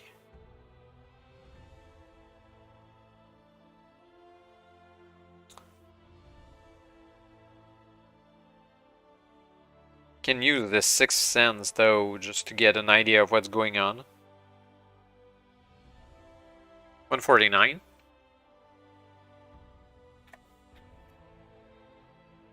You can sense that this guard is a loyal and steadfast Durenese soldier. If you were to attempt to bribe him, he will consider it a grave insult upon his honor and likely attack you. So we have now only 2 options. Show him the seal of Hammerdall, or simply say that we are a merchant on our way to Portbacks. Well, since he's a loyal and steadfast Durenese soldier, we should see him the seal of Hammerdall. He recognizes the thing and knows what it means. 223. The guard stares in awe at the magnificent ring. The legend of the seal of Hammerdall is well known to the people of Durenor. It is said that of all the lost treasures of the Durenese, the seal of Hammerdall is the one that they will not wish to see returned. The guard's anxious face shows he clearly recognizes the ring's dreadful significance. His commanding officer, a knight of the White Mountain called Genin, is absent at present. He is on the road to Gorn Cove in the company of one of your fellow countrymen. Despite being unable to consult his superior, the guard knows that he is duty-bound to let you pass. I will not hinder your urgent mission, but I cannot help you further. Safe to set you on the road for Portbacks. Continue on this forest path and you will come to a fork near a stunted oak tree. Take the left track. It is by far the quickest way. You thank the loyal guard and push on once more into the forest. A mile or so along the road, you come to the fork and take the left track. It leads to a stone bridge across the Rimmer Rift, the channel that separates Durenor from the rest of the northern Magnamon. The dark waters of the Rimmer Rift are over 1 mile deep and up to 2 miles across at its widest point. A small hut with a flat roof has been erected in the center of the bridge, but it seems unoccupied, and you are able to cross to the far side without difficulty. Near the Grand Bridge you find a signpost. It says, Portbacks, 3 miles. You exhale a sigh of relief, for you shall arrive at the city in less than an hour.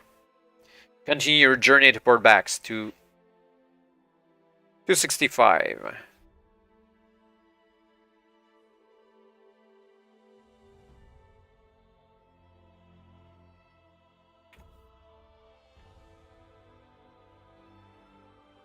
Okay, so we're now crossing the bridge here that I thought we were at before.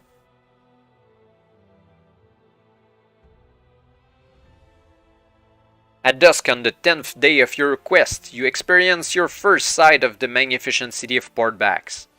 Like a diamond set into the green velvet shoreline, the shining towers of the city glimmer in the ashen light of a waxing moon. To the north fly the Arbor and the formidable war fleet of the Durenese navy. To the east, beyond the moss-covered city wall, stretches the dense forest of Durenor. And before you, on the crest of a hill, stands a castle tall and proud, the crowning glory of this beautiful seaport. You enter Portbacks through an unguarded gate in the verdant city wall, and make your way through the darkening streets towards the Arbor area. As you turn into a tree-lined avenue, you notice the wide stone steps of a domed building to your right. You stop to read the brass plaque that is fixed to the wall next to its grand doors. City Hall. Despite the late hour, the twin doors are still open. If you have the Kai discipline of striking, nope. You can enter the city wall or continue on our way towards the Arbor area. Maybe that they can send us to the Lieutenant Rygard from the city hall. Let's look inside.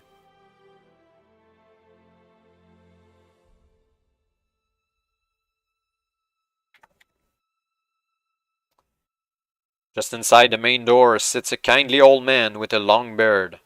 He's studying a huge leather-bound book that rests on a lectern before him. He's so engrossed with his reading that he has not noticed you have entered the city hall. You wish to approach the man and ask him the way to the consulate of Sommerlund. Turn 211. Or we can leave the city hall and attempt to find your own way to the consulate. Well, went there, so ask him, I guess. The consulate of Sommerlund, he says with surprise, taken aback by your sudden and unexpected appearance. Quickly composing himself, he says, Why, of course! It is in Allen Square, down at the Arbor. Turn right when you leave and right again at the end of the avenue. That will take you directly to the Red Gate. Of course, you'll need a red pass to enter, as the Sommerlund consulate is in the naval quadrant of the city. It's a restricted area. Ask the man how you can obtain a red pass. From the captain of the port watch, he says. You're obviously a stranger to Portbacks. There are few indeed that do not know the answer to that question. The port watch tower is at the end of the avenue just as you make a turn for the Red Gate. Thank the old man for his help and leave the city hall. To 191.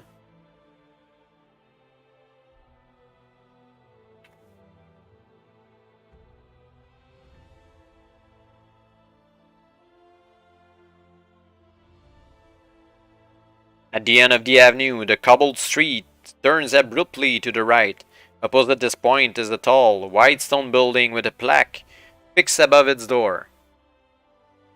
Port Watchtower Arbor Authority. You can see that the cobbled street continues on for a few dozen yards before it ends at a high stone wall. There is a large red gate set into this wall, and it is guarded by 2 soldiers. Beyond the gate, you can make out the masts of several ships moored in the harbor. You can enter the port watchtower or approach the gate. So we need a pass. So let's go to the port watchtower at 318. We are standing in a large empty hall. Opposite are 2 doors, seemingly identical except for what is engraved on their polished surfaces. You can enter the door for white passes, the door for red passes, or leave the building and talk to the guards. You need a red pass at 62.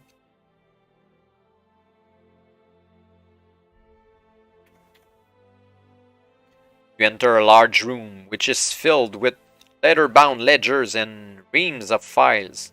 A man wearing the uniform of a Durenese naval officer is seated at a large desk opposite the door.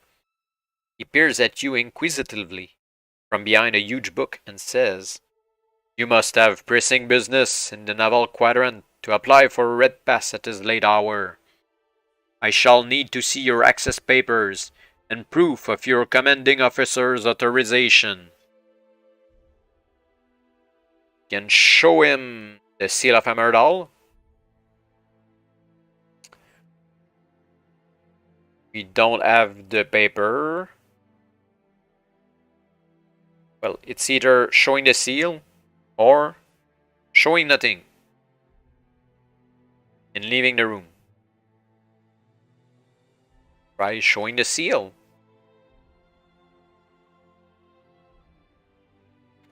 $263. The man stares at the seal with a look of shocked dismay. Without saying a word, he gets up from his chair and beckons you to follow him up a flight of spiral steps that lead to a dome chamber. Here you meet the captain of the port watch. She listens intently as you tell of the war now raging in Sommerlund, and of the nature of your urgent mission to Durenor. "Issue a red pass, immediately," she orders. "The priority!" You collect your red pass, leave the port watchtower, and hurry along the street towards the harbor guards. Mark the red pass on your action chart as a special item.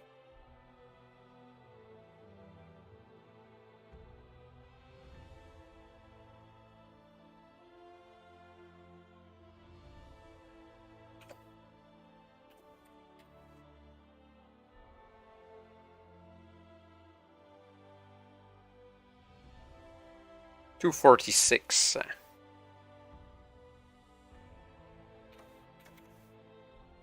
One of the guards steps forward and demands to see your pass. "We have a red pass. 202.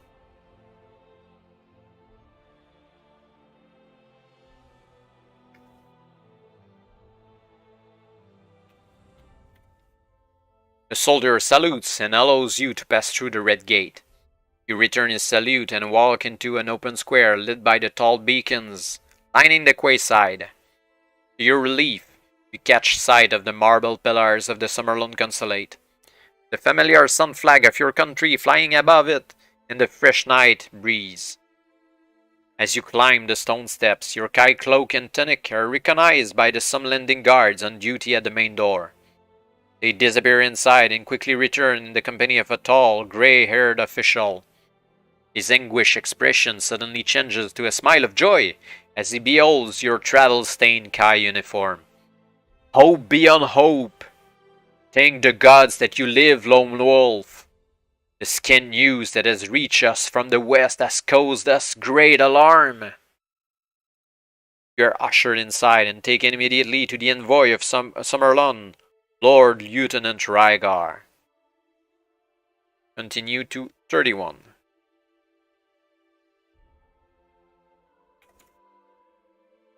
Step 1 of the journey done! After all the different adventures and problems that has befallen us on the way. Your first meeting with the Lord Lieutenant comes as something of a shock. You had perhaps been half expecting him to be a servile old man, typical of the envoys from the southern lands that seem to plague your king's court with their delegations. But the man clad in heavy chainmail standing before you now is neither Hull nor Serville. You're soon to learn that Lord Lieutenant Rygar is an exceptional man. Born of Sommerlunding father and a Durenese mother, he has become something of a legend in this city. In the past decade, he has led an alliance of the two nations to victory against the invading ice barbarians of Khalt. Wise in peace, fierce in war, you could not have wished for better company on your quest for the Sommerswerd. Rygar orders that a sumptuous meal be served. It is by far the best food you have tasted since the war began. During the feast, you recall the events that have brought you to Portbacks and reflect on the daunting challenge that still lies before you. After the meal, Rygar sends for his physician who attends to your wounds. Skill in his potions restore 6 endurance points. But we're still full. Then he advises you to sleep, for you are to leave with the Lord Lieutenant for Amaral first thing in the morning. Shortly after dawn of the next day, you are taken to an enclosed garden at the rear of the consulate, where Rygar and 3 of his best soldiers await you on horseback. They are to be your bodyguard and guides on the 230-mile ride to Amerdal. The streets of Portbacks are just beginning to come to life as you ride through the town. Passing under a moss-covered city gate, you now feel very confident that your mission will succeed. But pick a number from the random number table.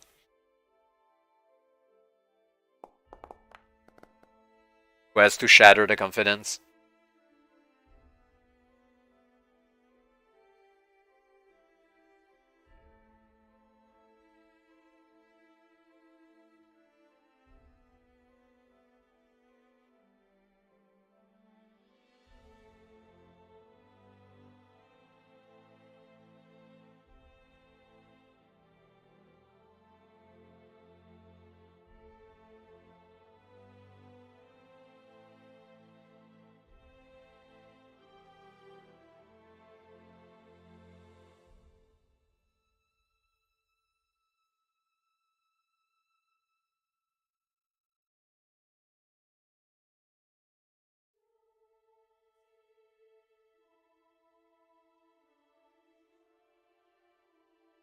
Okay, 5. 176.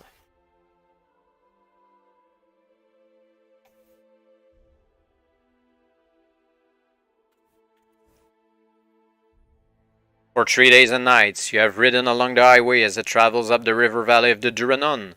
In the distance are the peaks of the Amerdal Mountains, one of the highest ranges in all Magnamon. The capital of Durenor lies at the very center of these mountains. It is now the morning of the 14th day of your quest. You have made camp near a waterfall where the fast-flowing Durenor drops over 120 feet. You are about to leave when a group of 6 hooded riders appears on the forested highway above, blocking your exit from the camp. Lord Lieutenant Rygar demands that they let you pass, adding that you bear a royal dispatch. In Durenor, it is a treasonable offense to hinder a king's messenger. Unfortunately, the cloaked riders are not impressed by his warning, and they remain where they are. If you do not care for reason, perhaps our swords will turn your tails, says Rygar. He draws his sword and orders his men to attack the cloaked riders. If you have the Kai Discipline of 6 Sense or a Crystal Star Pendant, turn to 322. That's the case, we have both.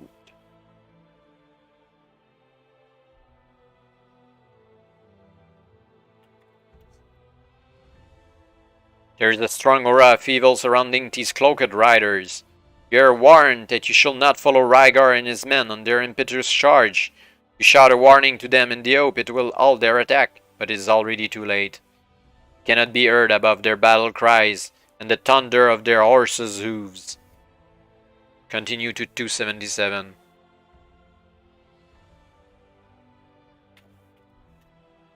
As Rygar and his men gallop nearer to the riders, one of the cloaked horsemen draws a black staff from beneath his robes.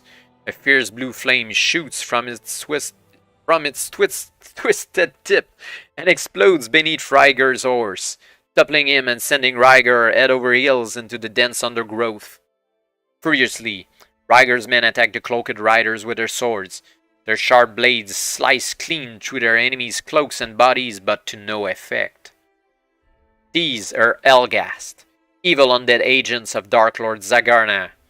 They have the ability to adopt human form, yet they are invulnerable to normal weapons. The cloak staff bearer guy gives a hideous laugh that tears at your mind. He's using a very powerful mind blast against you. You know you are outnumbered by a superior enemy and you must act quickly if you are to survive this ambush. We can abandon the horse and dive for cover. Or aid Rygars, which is kind of a bad idea. So, not much any other options than dive to cover at 3:11. Come to rest face downwards in a tangle of thick bracken. The ringing clash of steel and the horrible cries of the Elgast are echoing through the trees around you. You are stunned and cannot move until a hand grabs you by the arm and pulls you upright. It is Rygar. His face is bloodied and his armor is battered and charred. We must flee these demons, Lone Wolf. They are Elgast, the fell captains of Darklord Zagarna. They are invulnerable to normal weapons. String and steel will not avail us here. You glimpse the silhouette of Elgast on the forest road above. Their minds bent on the slaughter of Ryger's men. They failed to see you both slip away under the cover of the wooded hillside. Continue to 299. It's not going well. For 6 hours you run without rest. The Elgast are on the highway and you are forced to make your way through the steep and wooded foothills to avoid the risk of capture. Many times you feel that you just cannot go on, that the pain and the fatigue are too much to bear, but each time you falter, you are spurred on by Rygar. You marvel at his endurance, for he is not a young man, he is clothed in the heavy armor of Sommerlund knight. By nightfall, you have reached the entrance to Tarnalin, the western tunnel through the Hammered Mountains. The 3 tunnels of Durenor were excavated during the age of the Black Moon, and each tunnel is over 40 miles long and passes through the huge circle of the Hammered Range, the capital at their center. The tunnels provide the only access to the city by land. Rygar sits beside you and takes some bread and dried meat from his pack. Eat this, Lone Wolf. You must maintain your strength for the journey to Hammerhall. From this point onwards, you will have to venture alone through the Tarnalin. I shall remain here and hold the enemy back for as long as I have the strength to fight. Do not argue with my decision. That your mission should succeed is the only thing that matters. If Rygar is to hold of the Elgast, he will need a magic weapon, as his sword is of no use against the creatures. If you possess a magic spear, wish to give it to Rygar. We don't. So, 102. Sorry, Rygar.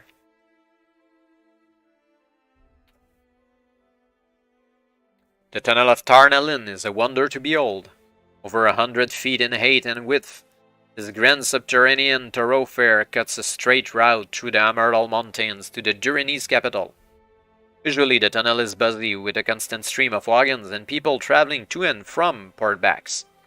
But as you enter, you discover it is deserted.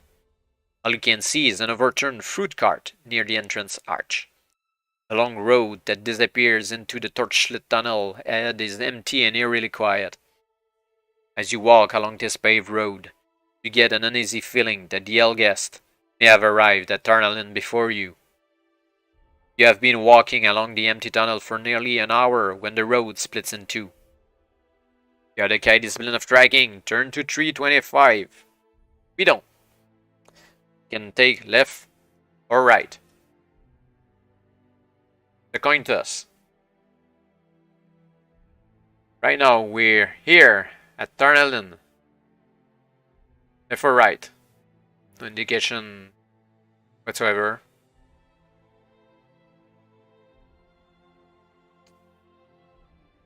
Even our odds.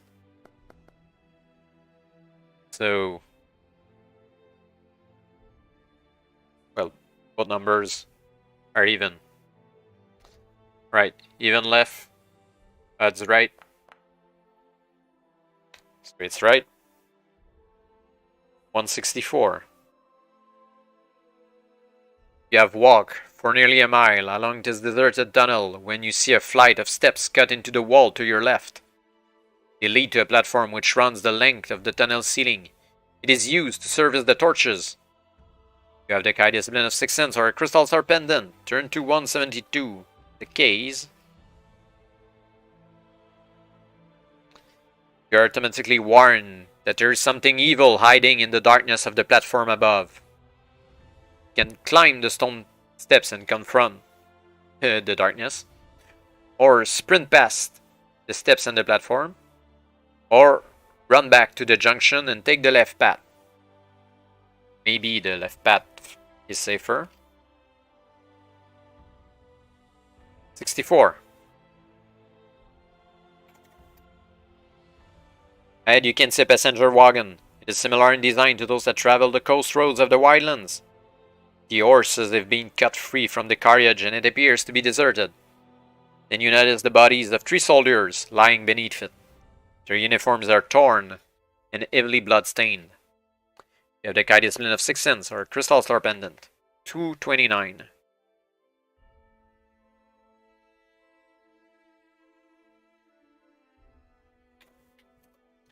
You are warned that the wagon contains an evil presence.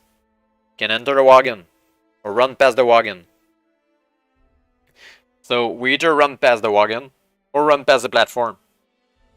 I think the wagon is safest, since the platform, you just can leap on us. And from the wagon, depends the kind of wagon, but I don't know, it sounds harder to jump on us. So that's 208.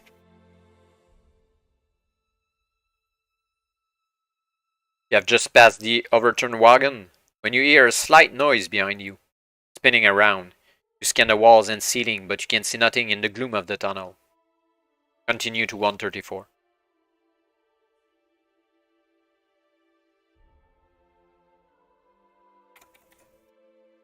Suddenly, from out of the ebony darkness, there comes a blood-chilling cry. You see 2 pinpricks of red light in the blackness ahead. They become larger and larger until you find yourself staring into the terrifying eyes of a Hellghast. As the fell creature tries to close its fingers around your throat, you scream in horror and fall to the ground. The hideous creature leaps upon you, tearing at your tunic with its long black claws. You do not have a magic spear. 304. Sounds like death. Yup. It may be of some consolation to learn that your death was mercifully swift. The Hellghast fingers tore and burned their way through your throat in a matter of few seconds, killing you quickly. Unfortunately, the seal of Armadol was discovered and taken from your body. It is now on its way to the city of Elgadad, the seat of Darklord Zagarna's power, where it is destined to be destroyed in the Nengudkorades, the Lake of Blood, the fiery moat of molten lava, which encircles the dread city of Elgadad. Tragically, your life and your quest end here. So let's go back to 134. We don't have the magic spear. We can go there to 08. Or it was 229. The wagon. There's an option to enter the wagon, but I won't think will end well. It's the same thing. The junction, right path with the platform. 164. Ignore the steps, continue on your journey. 256. It leads to 134 and death. 52. Climb the steps and investigate. No magic spear.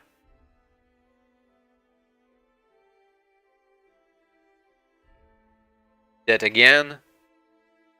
There's nothing to do without the magic spear. I think we just need the tracking skill to survive here.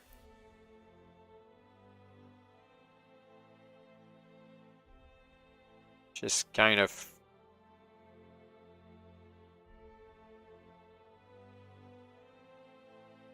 325 tracking, even if we don't have it. The last choice.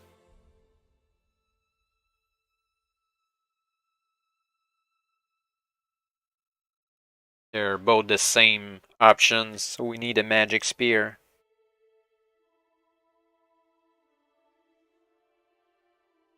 $99.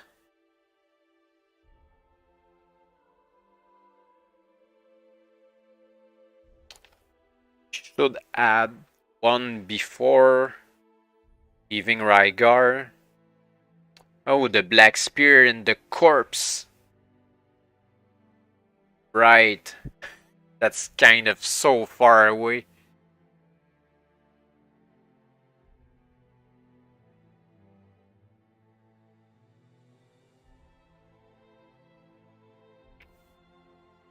Here we go, 95. So if we heal the man instead of chasing it with his alls, 239.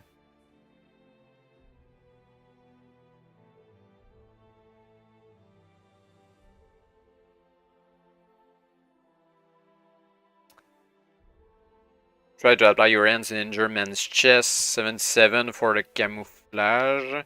Of card training. Kai Mistress Riverblade taught you the rudimentary knowledge of the many languages and dialects of the Northern Magnamon, one of which was Zal. The creatures in this clearing are Zals, and they are screaming at you that the wounded man is not a man at all. They say he's the Elgast.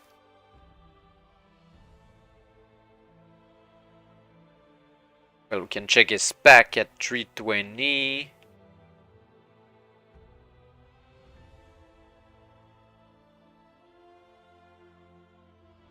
But the same thing. Chase the Zal. Remove the spear, 106.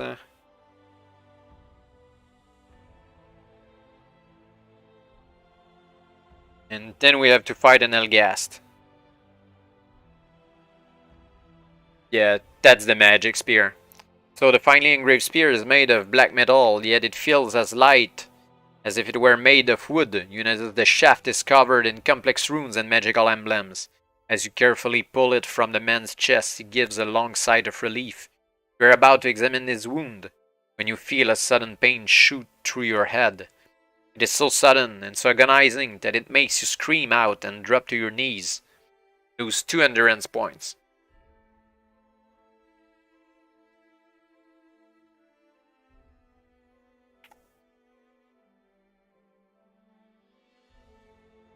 With amazing agility, the man jumps to his feet. Your howl quickly transforms into terror when you see the dreadful change that comes over him. The skin of his face appears to writhe and convulse before it changes color, growing darker and shrinking as it decays and peels from his skull. His eyes burn, now with a bright red glow, and 2 long fangs protrude from his bottom jaw.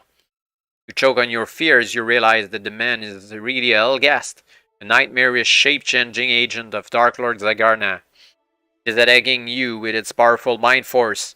If you do not have the Kai discipline of Mind Shield, you will lose 2 endurance, but we have Mind Shield. For every round of combat that you fight with this creature, normal weapons cannot harm it, and it is immune to Mind Blasts. You can only wound it in combat with the Magic Spear. Magic Spear is a weapon-like special item which allows you to add 2 points to your combat skill.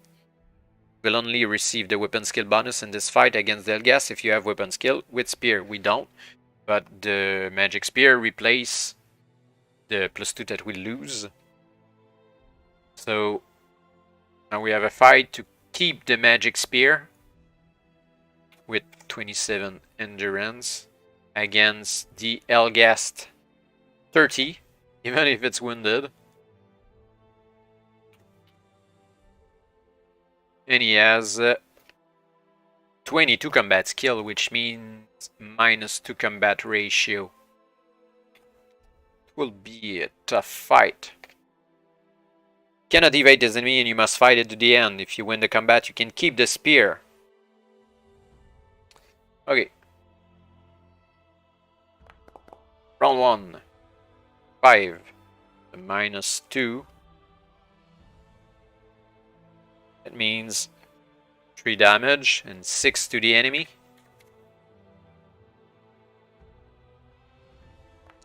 Round 2 is 0, that's nice. So no damage, 11 to the enemy.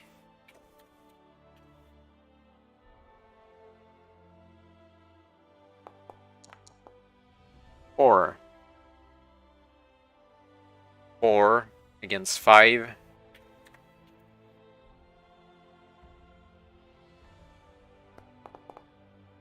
Zero again. And it's dead. Alright, that was a really good fight. Very good rolls there. We lost 7 endurance points, which means 20. Should replenish them though. And we have now the famous magic spear.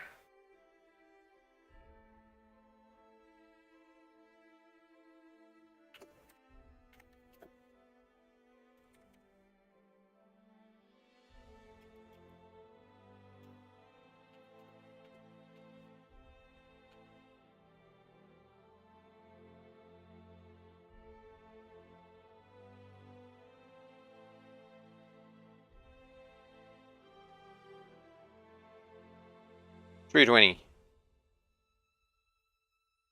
The search in the back, we find the same thing. 138.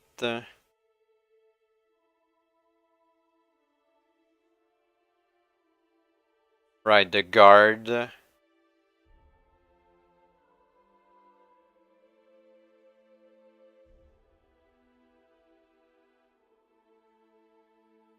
The same way. We'll be able to heal for 9 points, plus the meal with 6 endurance points at Rygar's Watchtower. So we're able to go back to where we were. With the magic spear, we can give it to Rygar to help him defend himself.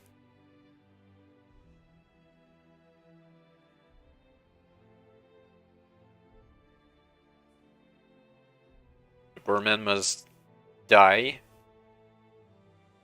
134. We chose the platform first, but we went back and took that way instead. It's 134. You possess a magic spear, turn to 38, and we're back on track.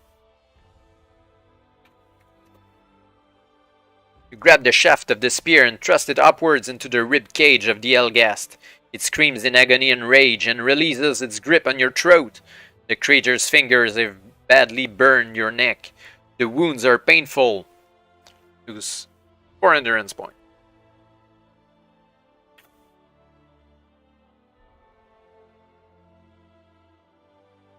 But you roll away in time to see the vile creature fall riding to the ground, desperately trying to pull the spear from its body.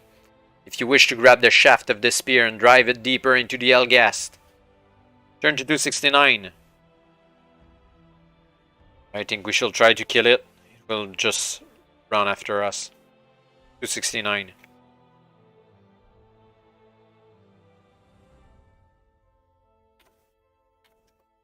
The horrific sight of the writhing, hissing creature fills you with loathing for Darklord Zagarna and his evil minions. When the Elgast has finally crumbled away to nothing and you are certain that it has been destroyed, you tug the magic spear from the remains and wipe the tip on its smoldering robe. You may use Lone Spur here, as you have been injured in combat. Anxious to leave this place, you turn and run along the tunnel as fast as you can. Continue to 349. We don't have Lone Spur. But the healing discipline will help us anyway.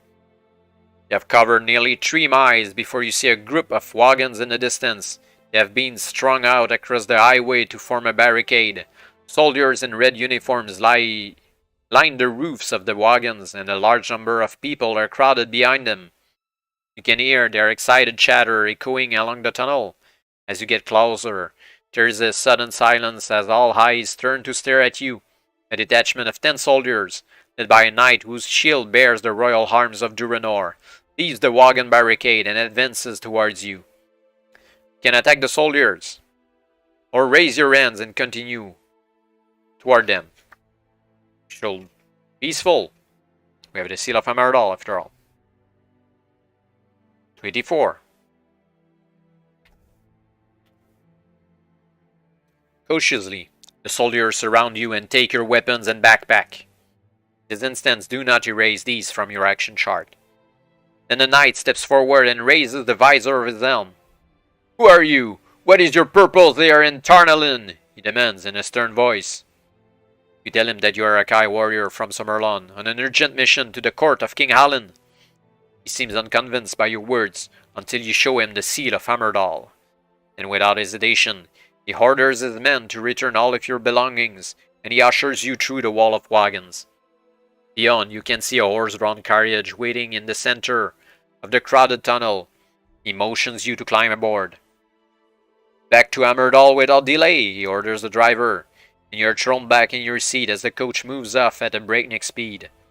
You soon learn that this knight is Lord Axim of Rhyme, commander of King Halin's personal bodyguard. He was on his way to Portbacks on an errand for the king when the Helghast entered Tarnalin. He and 10 soldiers were the only ones to survive a deadly encounter with these evil creatures. During your ride through the tunnel of Tarnalin, you must eat a meal. We can. If you possess the Kai discipline of hunting, you are unable to use it in this instance. So we healed 3 points. Healing skill, lose 3 because we can't eat. Back to 25. The journey to the capital will take 5 hours, and you are advised by Lord Axim to get some rest while you have the chance. As slowly you drift off to sleep, you begin to dream about the Sommerswerd. Picture a triumphant return to Holmgard and the defeat of Darklord Zagarna's siege. Perhaps the dream is a good omen. It could be a premonition of things to come. 9. It is early morning on the 15th day of your quest when you open your eyes to the breathtaking spectacle of Amardal, the mountain city. The capital of Durenor, unlike other cities in the Last Lands, needs no man-made fortifications. The encircling peaks of the Amardal Range offer secure natural protection to the people of this splendid city. The carriage speeds through the lush farmlands that surround the city. The approaching distance, you can see its many towers and wide tree-lined avenues. On a hill at the very center of Amardal stands the King's Tower, magnificent edifice constructed of glass and stone. As the carriage halts at the tower's gates, you suddenly realize for the first time that as a wielder of the Sommerswerd, your destiny is to become part of the oldest legion of the Last Lands. If you possess a magic spear, it is confiscated by the king's bodyguard to be destroyed. They have identified it as an incomplete Helghast Bluefire spear, a weapon of evil crafted by the Dark Lords that could betray you in the future or even endanger King Halin. Erase the magic spear. Well, test of its purpose.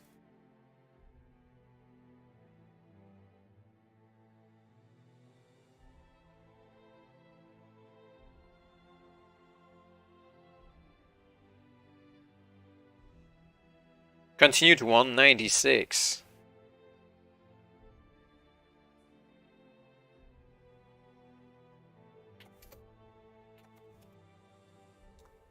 King Halin IV sits alone in his dome tower, viewing his mountain domain through one of the many portals of Caroni's glass. You and Lord Axim are formally announced as you enter the chamber, and you respectfully bow to the king. Then Lord Axim removes the seal of Amardal from your finger and walks over to the king's side. Erase the seal of Amardal.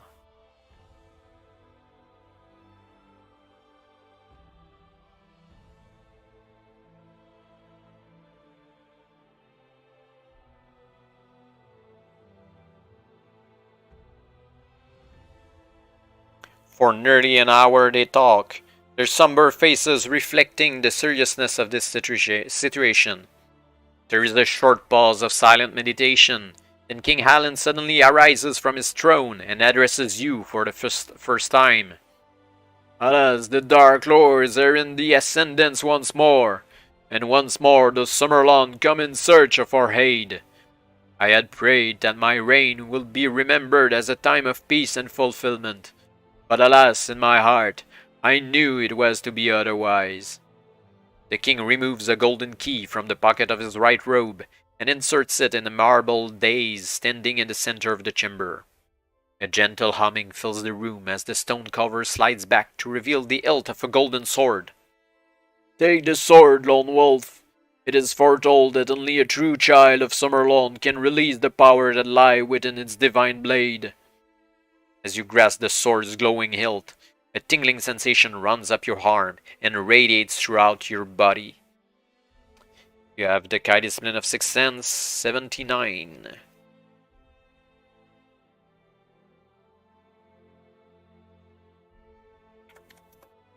The power that is coursing through your body so overwhelms your senses that you become oblivious to your surroundings. Instinctively, you raise the blade above your head, where a shaft of sunlight catches upon its very tip and floods the chamber with a blinding glow. In this moment, the true power of the Sommerswerd is revealed to you. This weapon was forged long before the Somme landing. The Durenor or the Dark Lords dwelt in northern Magnamon. Its divine maker was the god Kai himself, assisted by the Numa, the spirit-like demigods who serve him on the plane of light. To release the power that it contains, only a Kai may wield it. Should it be used in combat by anyone who is not a Kai warrior, its power will gradually fade until it is forever lost. The Sommerswerd is a weapon-like special item. When used in combat, it will add 8 points to your combat skill, or 10 points if you possess the Kai discipline of weapon skill with sword, short sword, or broadsword. It may be treated like a one-handed sword regardless of your weapon skill bonus. Seasoned players seeking a more challenging experience may also read the alternative rules in the Power of the Sommerlund Sommersword section, the appendix, maybe later. It has the ability to absorb any magic that is used against its bearer, and it doubles the total of all endurance points lost by hunted enemies, like Elgast, in combat. It is the only goodly weapon in Magnamon that can destroy a Dark Lord, and it is for this reason that Darklord Zagarna is bent on thwarting your quest. You now realize you hold the only instrument of power in Magnamon that can save your people. Slowly, the glowing light fades, and you become aware of Lord Axum's hands on your shoulder. Come, Lone Wolf. There is much to prepare for your return to Sommerlund. You sheath the Sommerswerd in his jeweled scabbard and follow Lord Axum as he leaves the king's chamber. Make the necessary adjustment to your combat skill total now that you possess the Sommerswerd. Sure to know the powers of this powerful weapon. 40.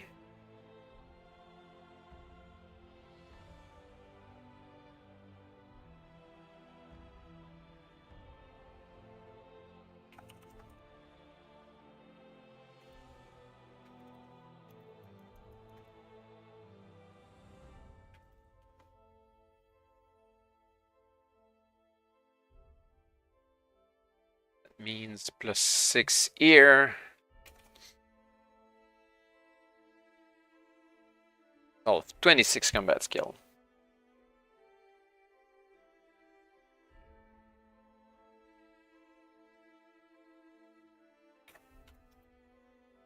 The master of the army and the preparation of the Durenor's fleet takes 14 days to complete, during which time you remain as a guest of the king in Hammerdall.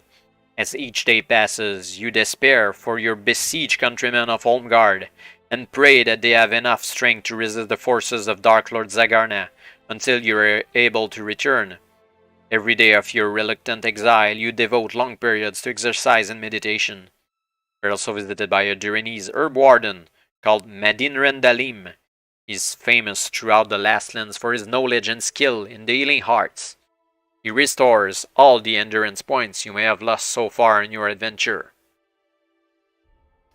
We're probably full anyway.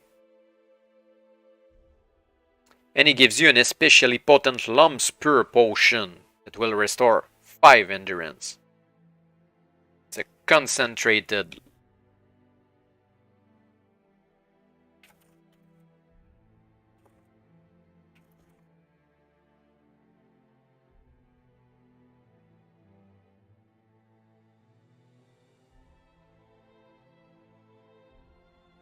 Madin Rendalim is also the bearer of some sad news. The body of Lord Lieutenant Rygar has been found in the forest near to the entrance to Tarnalin. From the nature of his fatal wounds, it is believed that he was killed by a Helghast. Sixth Sense, 97. During your rigorous training exercises with the Sommerswerd, you have become aware that your Kai discipline of Sixth Sense is more sensitive than it has ever been before. You knew exactly the nature of Maiden Rendalim's sand use before I actually told you. You may find that your improved Sixth Sense will be an important advantage upon your return to Homeguard. 52. It is early in the morning of the 33rd day of your quest when you ride into Port Bax with Lord Axim at your side. The preparations for war have been completed. The galleons of the Durenese war fleet lie at anchor in the harbor, impatiently awaiting the order to set sail for Sommerlund. On board each ship are many brave soldiers from the Mountain Kingdom, a tough army of skilled warriors, eager to face Darklord Zagarna's forces in battle. Each man has sworn to avenge their besieged Sommerlunding allies, or die in the attempt. You are to sail back to Homeguard aboard the flagship Durenor, a warship whose great curving prow and tall mast emphasizes sheer power and strength. You and Lord Axim are taken aboard and welcomed by Admiral Calfin, commander of the fleet. Then the fleet prepares to set sail. In less than an hour, the harbor of Port Bax lies far behind you. The domes of the city are now merely dots on the horizon. Pick a number from the random number table. 5. Middle ground. 49.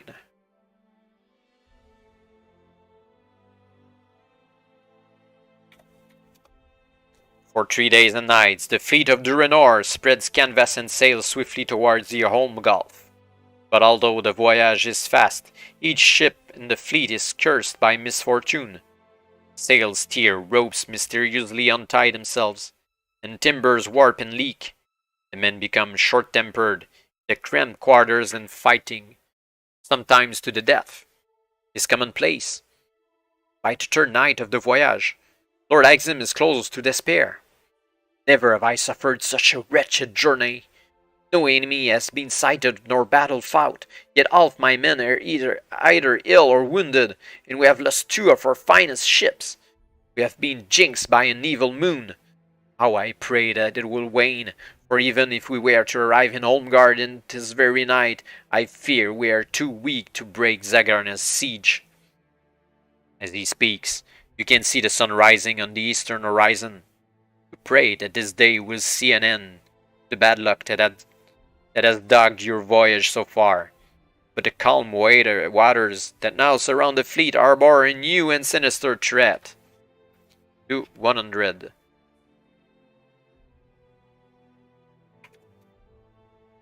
A veil of sea fog has rolled across the placid ocean from the broken spine of land known as the Kirklundin Isles.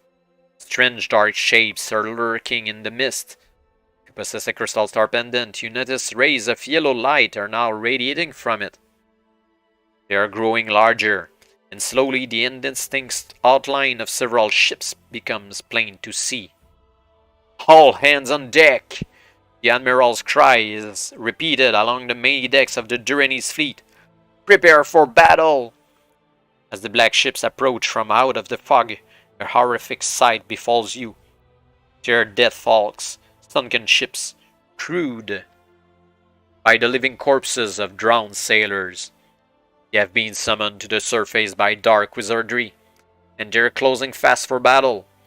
Suddenly the fog vanishes completely, and now you can see that the dead folks are strung out in a line which bars the entrance to the home gulf.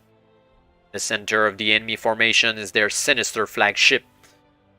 Swiftly it turns and sails towards you, a huge ram protruding from its black, barnacled prow. As the head of the ram rips its way through the hull of the Durenor, you hear the Admiral's last desperate order. Abandon ship. We are now in the thick of the enemy fleet, and the Durenor is sinking fast. You can jump onto the deck of the Deadfall flagship, or dive into the sea and try to swim to the safety of another Durenese ship. Sounds safer, number 2. Less enemies.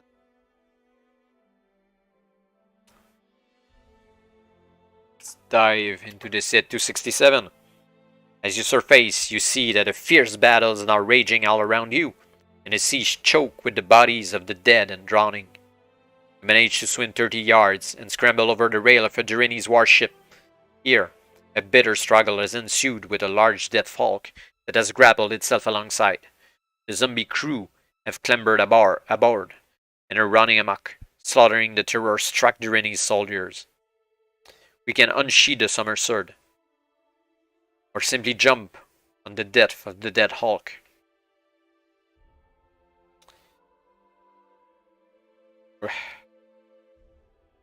Well, the sword should be used for that, actually. 128. A golden glow rounds the length of the Sommerswerd as you raise it high above your head, in readiness to face your enemy. You are confronted by 6 grisly zombies, and you must fight them, all as one enemy. The zombie crew, sitting right now at 29 endurance points. The zombie crew has 19 and 13 combat skills, which means minus 13, plus 13 rather, combat ratio. They're undead creatures, so remember to double all endurance points they lose in combat due to the special power of the Sommerswerd, and they are immune to Mind Blast. 13, so the table stops at 11.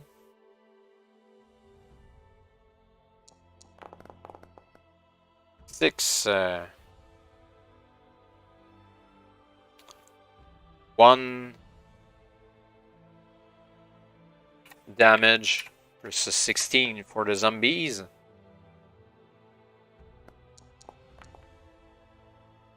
5.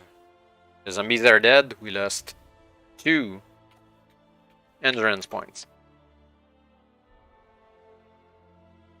If you win, turn to 237. The dead zombies lie scattered around your feet. By now, the soldiers' fear of the undead crewmen has transformed into anger and hatred. A chorus of Durenese battle cries resounds along the deck. You lead the charge along a boarding plank and onto the deck of the Dead Falk, cleaving the zombie crew aside, as if you were siding wheat. Then a black cloaked figure blocks your path, a twisted sword held in its shrunken black hand. It is the Helghast, and you must fight it to the death. No more space on the chart. You have 27 endurance points right now. I'll use the first row of the chart. Against 30 for the Helghast. Same as the wounded one saw before. Combat skill of 23, which means a +3 of combat ratio for us. Due to the Sommerswerd. Actually, I forgot to double the damage from the previous zombies. So, should have won in 1 round.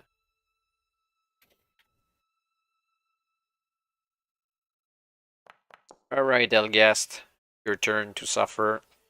+3 on combat ratio. We add 10. Heroic, sorry. 10. No damage. Against 16, double to 32. The Helghast is already dead. Was a quick one.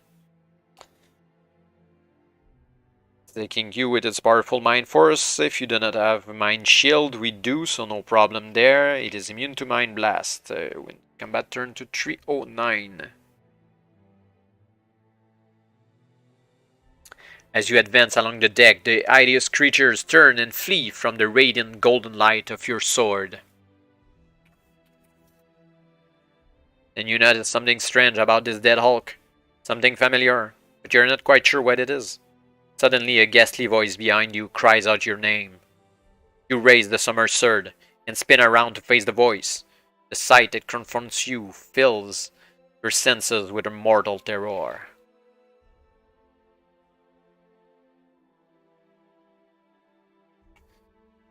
You are staring into the hollow eye sockets of walking corpse. Twisted and disfigured though he is, you recognize Captain Kelman.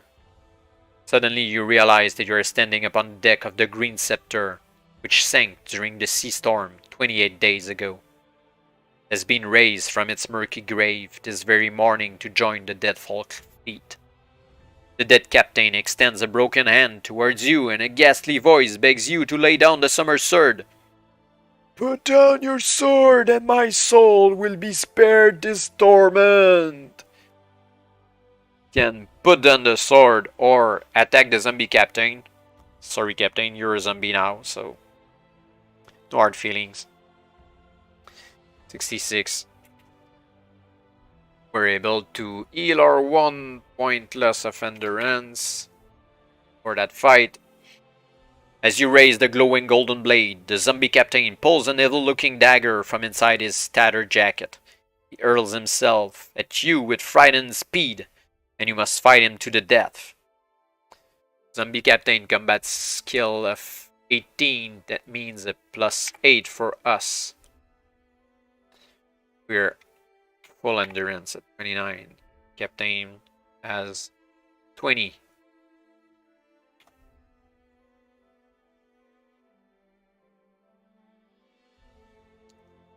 Captain is immune to Mind Blast.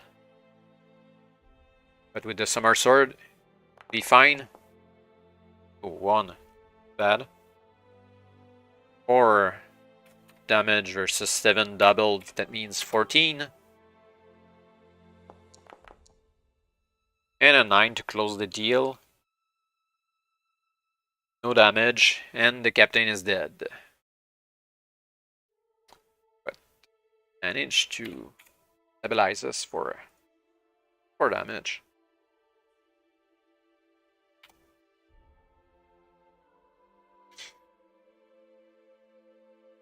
218 after winning the combat. You look up from the dead captain's corpse to see the macabre faces of the other crew members. They're moving to surround you. There are at least 20 of them, and they are all armed with cutlasses and axes. You can fight the crewmen, or you can attempt to evade them by grabbing a nearby rope. Well, why not cut them all down?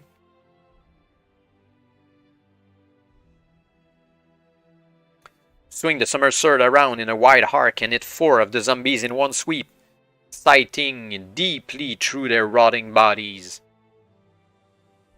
No sooner have the sundered corpses dropped to the deck than a dozen others press forward to take their place. You fear that you will never destroy them all before they are overwhelmed. They overwhelm you with their weight of numbers. As they start to surround you and tear at your cloak, you are forced to sheath your sword and dive overboard to avoid being torn to pieces. 286. You hit the water and swim submerged for over a minute to avoid the falling bodies and the deluge of burning debris from the battle. When finally you are forced to the surface for air, you catch a glimpse of a sight that raises your hopes of fulfilling your quest. Turn to 109.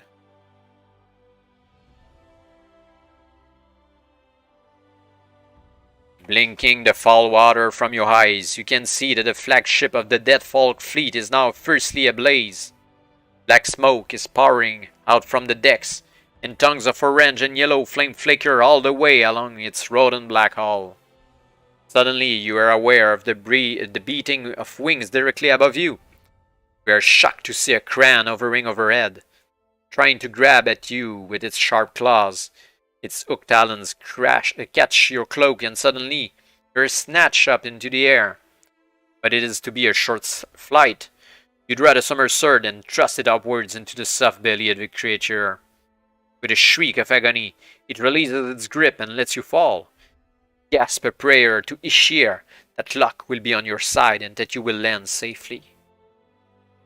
120. Luck is with you. You land safely on the deck of the Kalkarm, a Durenese warship. The soldiers here have fought a desperate battle and repulsed the enemy. Now they are cutting the grappling ropes that are keeping the ship tied to a dead folk. From out of the smoke strides Lord Axim, his face bloodied and his shield scarred by many sword cuts. Thank the gods you are alive, Lone Wolf. The fight here has been bitter and our losses are high, but I am heartened indeed to see you standing before me now, he says, and leads you to the ship's rail. Look yonder, their flagship is ablaze. Through the fog of war, you can see that the huge dead folk is slowly sinking beneath a plume of dense black smoke. The Kalkarm is eventually cut free, and slowly it maneuvers out of the tangle of battle wreckage. A wind begins to steer, filling its tattered sails and carrying away the smoke of battle. Lord Axim orders the royal arms of Durenor to be hoisted aloft so that other ships can rally to the Kalkarm. For the first time since the battle began, you can now see all the other Durenese ships. It is an amazing sight, for as the enemy flagship sinks beneath the waves, so every dead folk on the horizon opens and returns to its watery grave. Their sorcery is broken! We have won the battle! Says Lord Axim. And within the space of a few short minutes, not one of the dead folks remains to be seen. 225. 70 Durenese warships left Borbacks, but only 50 now enter the home Gulf. The battle has claimed many brave men, including Admiral Kalfen, who died aboard the flagship Durenor, the first ship to be sunk in the engagement.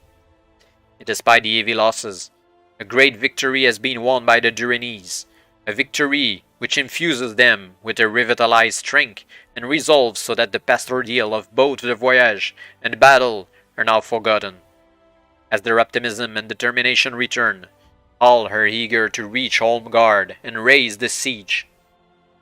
It is dusk on the 37th day of your quest when you sight the spires of Holmgard on the horizon. The city still stands defiantly against the army of Darklord Zagarna, although it has been constantly under siege since you left. Flickering in the darkness, you can see the small fires which are burning throughout the capital.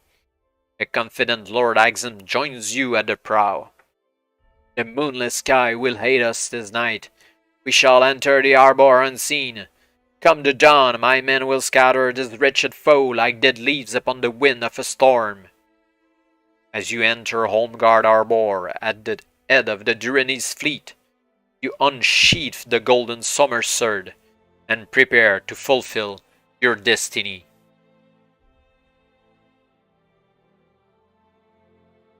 $350. Shade.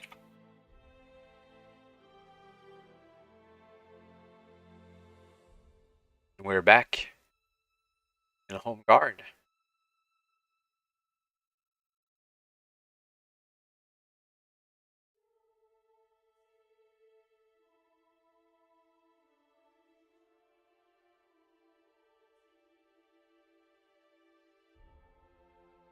Holmgard has suffered greatly since your departure. Many of the shops and houses you remember passing on your way to the quayside are now little more than smoldering heaps of ash. Darklord Zagarna's army has besieged the main walls of the city for several weeks, and it is surrounded by their evil engines of war. The flaming arcs of fireballs can continually be seen shooting through the pre-dawn twilight, raining down flame and destruction on the city streets. It is a testimony to the bravery and resourcefulness of the capital that these many fires have quickly been contained and not allowed to spread. The citizens fight the fires as best they can, but they are hungry and desperately exhausted. All know it is only a matter of few days before they will be forced to surrender. At first, as it enters the harbor, the fleet is mistaken for the enemy and wailing cries of despair can be heard all along the quay. But as the first of the soldiers set foot in the city and unfurl the royal arms of Durenor, the news of your safe return spreads quickly. The cries of despair have changed to a chorus of cheers. The Kai have returned. You are met on the quayside by King Ulnar himself, and he welcomes you back to Holmgard with open arms. On seeing that you possess the Sommerswerd, he details a company of his royal guard to escort you at once to the barbican of the city's main gate, by way of passage that runs from the King's Keep to the North Watchtower and permits you to move undetected and safely through the city. You are standing at the top of the Grand Watchtower, high above the barbican of the city's north gate, when the first light of dawn creeps slowly over the eastern horizon. Thousands upon thousands of the black-clad enemy are massed around the city walls, huddled like loathsome insects in the trenches that scar the Holmgard plain. In the midst of this horde, a great red tent has been erected bearing the symbol of a broken skull. It is the mark of Zagarna, Lord of Kag, Archlord of Elgedad. His great ambition is the destruction of Holmgard. His fiercest desire is to lead his army personally to victory over the House of Ulnar and claim Sommerlund for his own. But victory is not to be his this day. Instinctively you raise the Sommerswerd high above your head. The first shaft of dawn sunlight catches upon the tip of the golden sword, and a brilliant flash of blinding white flame runs the entire length of the blade. The power of the Sommersword electrifies you. It is the most incredible sensation you have ever experienced. Your senses reel and your mind becomes completely focused. Now your body and mind are in complete harmony and you react instinctively. You lower the Sommersword and point the blade towards the red battle tent of Darklord Zagarna. There is a mighty roar as the power of the Sunsword increases, and a deafening crack when it is unleashed in a searing white beam of fiery energy. The tent explodes, and a brilliant fireball of billowing white flame mushrooms skyward. Above the noise of this destruction, a long and terrible sound rends the air. It is the death cry of Darklord Zagarna. The leader of this evil army has been destroyed. Gripped with fear and panic, the Vast Black Army rises up from their trenches and runs in chaos from the battered walls of Holmgard. The impossible has happened. Their invincible master has been slain. Again, the Sommerswerd has returned to defeat them. King Ulnar commands the army and the allies of Durenor to ride out of the city gates in pursuit of the panic-stricken enemy as they flee back towards the Durncrag mountains. Victory is sealed with the destruction of Zagarna's defeated army, and the glory of this great victory is yours. Holmgard and its citizens have been spared, and the murder of the Kai has finally been avenged. But for you, Lone Wolf, a life of high adventure has only just begun. A new and deadly challenge awaits you and the Sommerswerd in the Caverns of Khalt. Next week, same time, same channel.